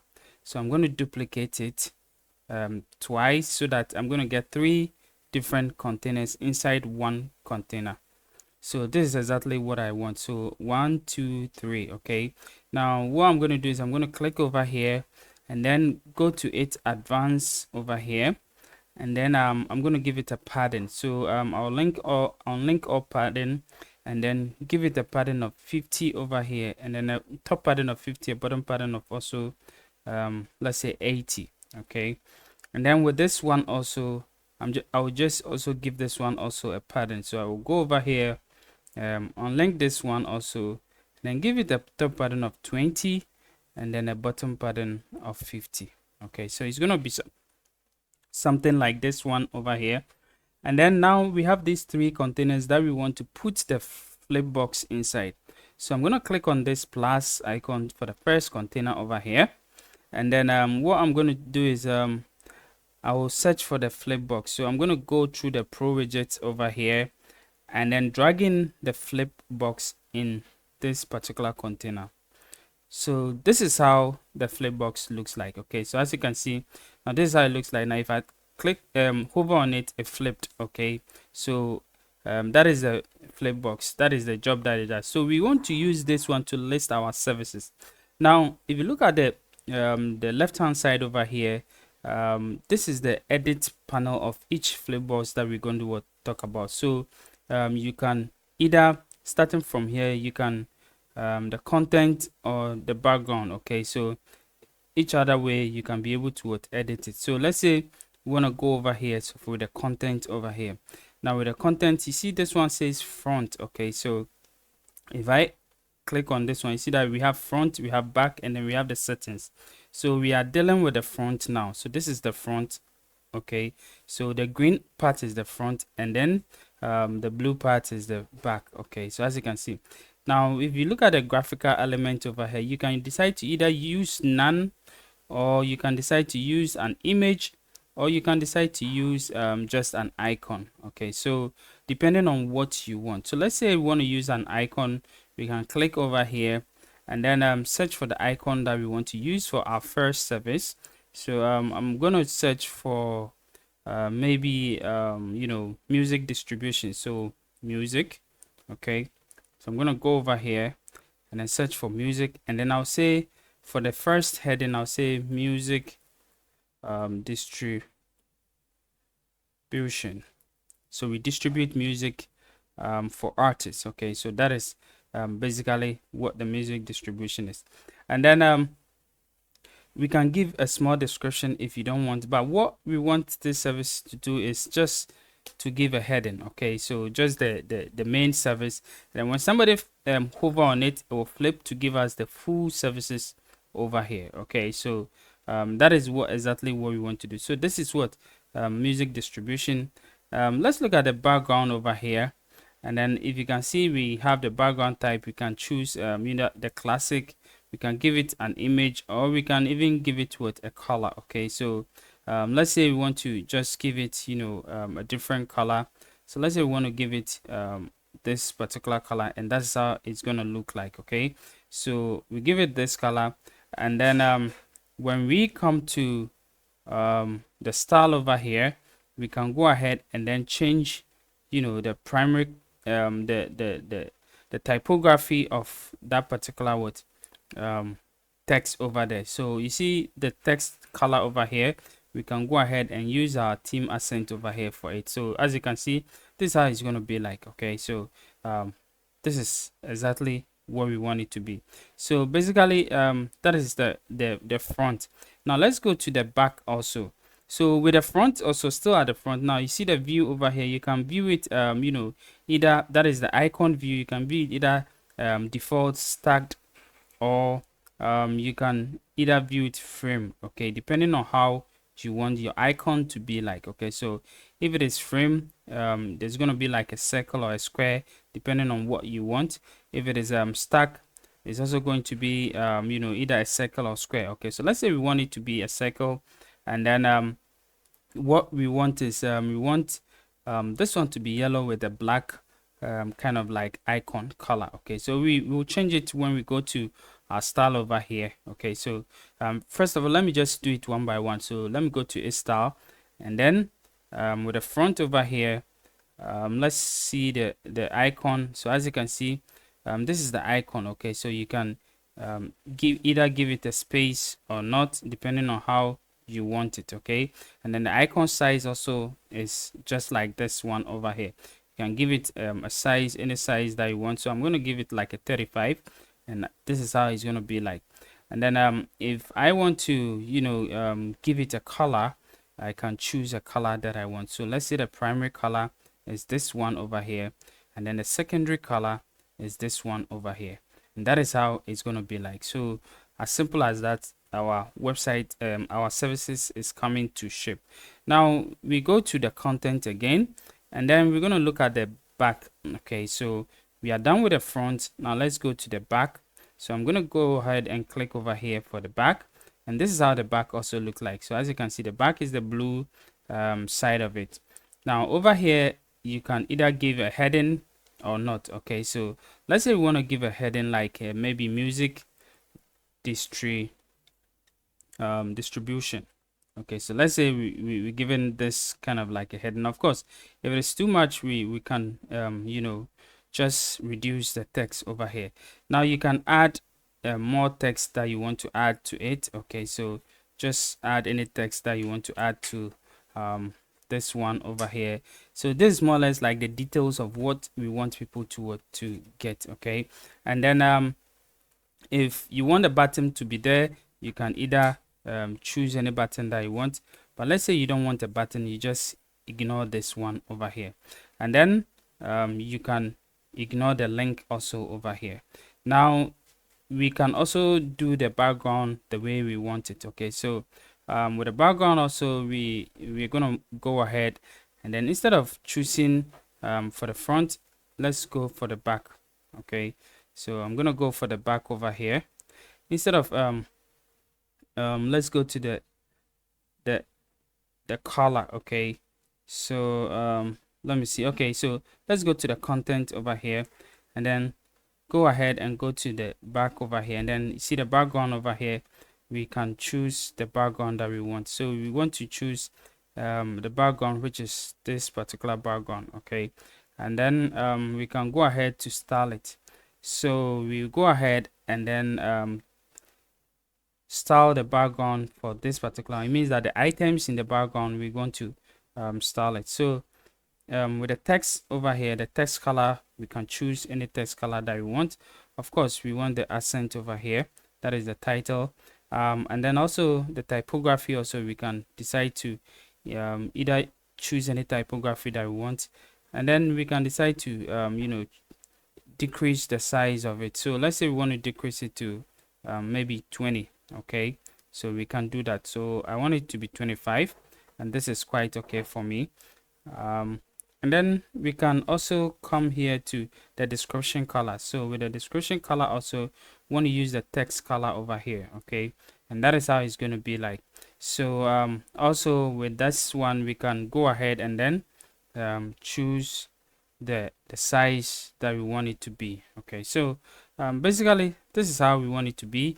And when somebody hover on it, okay, when somebody hover on it, it's supposed to what, it's supposed to change and then do a whole lot of things that we want it to do.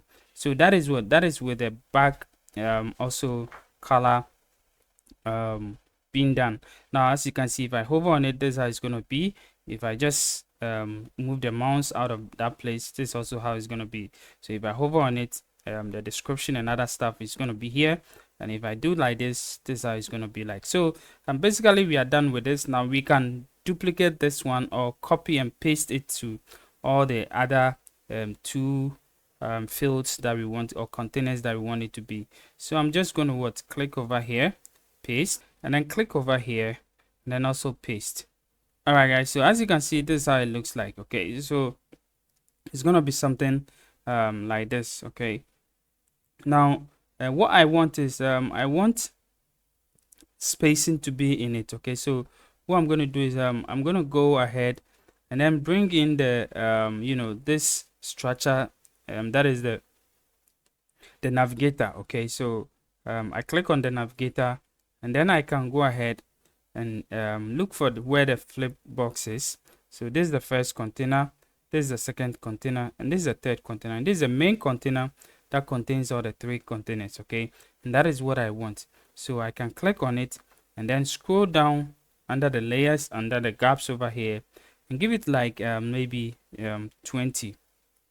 Okay, and as you can see, there is the space over there. Okay, now also we can decide to either give this guys spaces the way we want it. Okay, so for instance, if I click on this first container over here, I can be able to go ahead, go to it advanced over here, and then give it like, let's say, a pattern. So let's say I want to give an all-round pattern of 20, and this is how it's going to be like. Okay, so I can just click over here, copy it, and then paste style, right click over here, paste style, right click over here, and also paste style. Okay, so that there's going to be like an even space all around it. So basically that is how it looks like. So now over here we can go ahead and then change the individual flipbox items in it. So with this one, we can click over here and then let's say we want to let's say downloads. Okay, so we want to just say music downloads or something. So let me just use this one over here and then click over here, and then with this one I'm just going to say music downloads, or let's say I want to say digital downloads. Okay, so this is also the second one, and then with the third one also, what we're going to do is we're also going to do the same thing. Go ahead, click over here, and then change this one also, and then we'll say maybe podcast. So we're going to use microphone. Yeah, so we're going to use this one over here as a microphone, and then we'll say podcast. Okay, so let's say podcast services.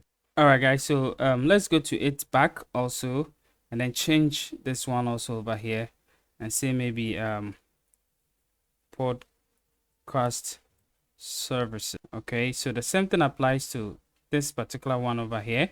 We're gonna go to it back also, so I'm gonna go ahead and go to the back, and then change this one from music distribution to digital downloads. Okay, so now we have a complete services section done using just the flipbox widget with for Elementor. So as you can see, it is what it is pretty done, and everything is what quite okay for us. Okay, so now we are good to go.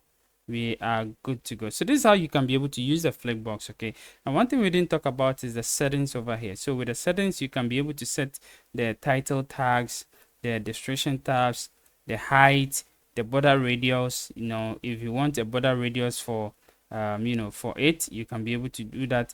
and then the flip effect. Okay, so for each flip effect there are different we have the flip, we have the slide, we have the push, we have the zoom in, we have the zoom out, and then we have the fade also. And then how you want it to flip. Do you want a 3D kind of flip? So let's go ahead and change each and every one with the different flip effect. So I'm going to go to its content over here, and then I'm going to go to settings over here. So with the settings, with the flip effect, this one says flip. Now let's say we want to use this one as slide. Okay, so if I hover on it, this is how it's going to be like. Okay, if I hover on this one, this is going to flip like this way. Now I want to change this one also to a different effect over here. So I'm going to go over here, go to his settings, and then go over here, and then let's say I want to say push. Okay, so if I hover on this one, it's going to push it. Now this one and this one looks similar. Okay, don't get it twisted. This one is a slide. It means that a slide, the description slide on top of it, but this one, it pushes it away. Okay, and that is it. So this is how it looks like, and this is how this one also looks like, and this is how this one also looks like. Now let's look at how the zoom in also looks like. So this is what the zoom in. So this is how it looks like. Okay, very nicely done. Okay, and this is the zoom out also. So with the zoom out also, this is how it looks like. Okay, so they are all pretty nicely done. And then also the fade in.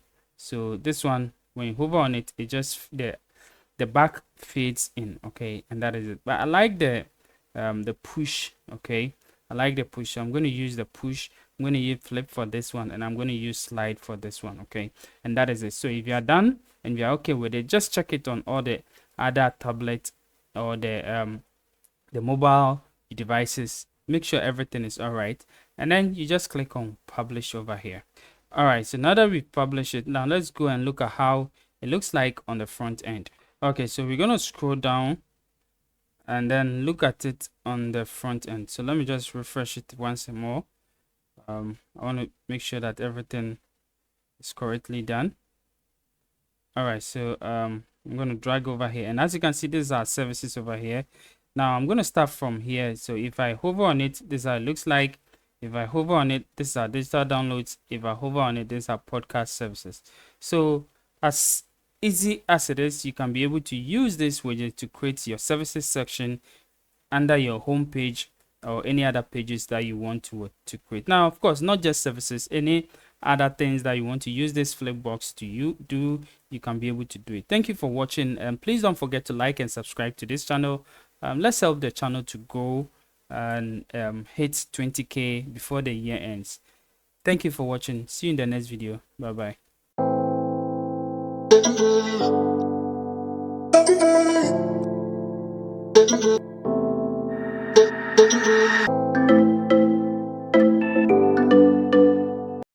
Hello guys, welcome to my YouTube channel. My name is Kobe and this is Kaetech Digital. In this video, I'm going to show you how you can be able to use Elementor off Canvas widget.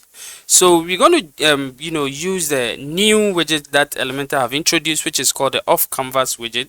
Now I'm going to show you how it works. So I have I've done it with this particular section that I'm working with right now. So if I click here right now, you see that there is going to be an off Canvas widget that shows. Here is it. Okay, so now you can use this widget as anything as you want to use. So for instance, if you want to use it as let's say a pop-up, you can even use it as a pop-up. If you want to use it as let's say a menu, you can even use it as an off Canvas menu, and it will help you in all your designs that you're going to do. Okay, so now let me show you how this thing works. So basically you can add it to anything like a link or like anything. Okay, so for instance, I can link it to this button, or I can link it to anything as a link. Okay, so that is what I'm going to show you how you can be able to use it. So if I click over here right now, the off Canvas will definitely show. Okay, and you can click outside to close it. So I'm going to use this particular page over here. This is the page that I'm going to use, and I've already prepared the page already. And as you can see, it looks pretty nice with some gradient background. If you don't know how I did this gradient background, please check the the video that I did about gradient background. I'll leave a link in the description for you to also know it. But if I click over here, nothing happens. Okay, so basically nothing really happens. This is because I haven't linked this one. There is no off canvas that I'm going to use that I've done with it. So I'm going to show you how you can be able to use the off canvas in any web design project that you are doing. So let's go to Elementor over here, and then I'll show you how you can be able to link it. So this is Elementor. I've prepared the page already. So if I come over here to my button over here, I can go over here and then link it if I want to link it. But first of all, let's look at the off canvas widget. So if you go to your widget over here, and then if you scroll down to the pro widget, okay, you're gonna see the off canvas widget over there. So you see this is the off canvas widget that we are talking about. So I can drag it into the container over here, and then I'll be able to edit it the way I want it. So let me just drag it into this container. So I'm going to drag it underneath this button over here. Okay, I'm just going to drag it over here, and as you can see, it shows as a normal widget, and this is how it is. Okay, so this is the widget with its settings over here, and this is the off canvas widget. And if you look at it, there is nothing in it. It's just a container really in it. Okay, and that is what basically it. So you can position it anywhere you want to position it. So I can position it on the end or on the right hand side. Okay, I can position it also on the left, and then I can also position it in the center. Okay, so it depends on how you want to position it. So basically that is the how the settings really looks like. And you can style style it. You can do it anyhow. This is also the settings also over here. You can give it an entrance animation and all those kind of stuff. But first of all, let's work on this particular off canvas widget. So I'm going to just give it a style. Okay, so I'm going to go over here and give it a style. So I'm going to just give it a background. Okay, I'm going to give it a background, and let's just take some background over here. I'm going to give it this color over here. So it's going to be this color is going to be the blue color over here, but I'm going to just reduce the the color opacity over here. So I'm going to just turn the opacity down. Okay, and then just take it like this. So you see how it is. It's becoming like a little bit of transparent kind of a thing. Okay, blending with what we have over here. But of course, you can also turn it up over here. So if you don't want it to be the opacity to be, let's say, kind of like a transparency, you can turn it off. Okay, so that is it. And then I can just tweak the colors and other stuff to make it the way I want it. So I'm going to just leave it as this. Let me see. Yeah, I'm going to leave it this way. I'm going to leave it this way, and then it's going to be the way I want it. Okay, so this is how it's going to be like. And then after that, you can give it a shadow if you want to. You can give it an overlay if you want to. It depends on it. So let's say if you give an image over here, you can give it an overlay if you want to. If you want a border also, you can also give it. If you want the border radius, you can also do so with it. Okay, so now inside the off canvas there is a container. Okay, so this is the container inside the off canvas. Now let's go over here, and then let's the container is where we're going to put things in. Okay, of course you can add different containers and other stuff also in it. So inside the off canvas there is a container over here. So with this container, you can style the container. So I'm going to go style the container. You see I've clicked on the container to style it. Now I'm going to go to its advanced over here. Okay, I'm going to give it let's say a padding. Okay, so I'm going to give it a padding of top. I'm going to unlink this padding and give a padding of top 50, bottom 50, and then I'm going to give a side and side 20. So I'm going to give 20 over here and then 20 over here. Okay, so let me give this one 50. All right, so this is how it's going to be like. So inside this container, I want to put something in it. So I'm going to just put some few things inside the container. So I can put a container inside it. I can put anything I want to put inside it. But I don't want to, do a whole lot of things.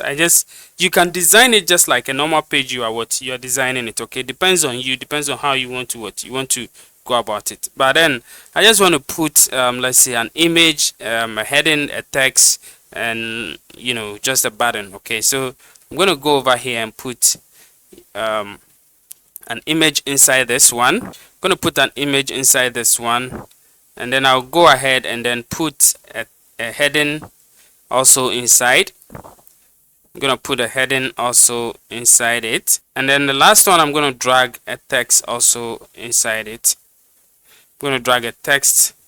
You can put even menus and other stuff. You can put anything that you want to put inside over here. You can make it like a menu that people will be able to use it to jump to different part of the website. So it depends on you. It depends on how you want to run the whole of Canvas thing. Okay, so basically that is how it looks like, and that is how it's gonna be like. So the last one, I'm going to put just an icons, or just some social icons also inside it. So I'm going to drag a social icon and put it beneath this particular one. All right, so now I'm just going to style it. Okay, so let me start from the icon. With a shape, I'm going to just make it circle, and then I'm going to leave it as it is. And then with the text also, I'm going to position it just in the middle. So I'm going to go to style over here, just make it in the middle over here, center over here, and then the heading over here also, I'm just going to go ahead and then position it in the middle also. So it's going to be something like this. You can style it anywhere, but that is not important. I just want you to know how you can be able to use this particular widget. So I'm going to also go over here and then choose an image that I want to use. So I'm just going to use this image over here. Okay, so this particular quality assurance image over here. All right, so something like this, and then I can go ahead and then style the image, change the width to, like, let's say 35. All right, so it's gonna be something like this. Okay, so maybe I want to change this one to maybe welcome or something like that. Okay, so anything that you want to write. So let's say social media.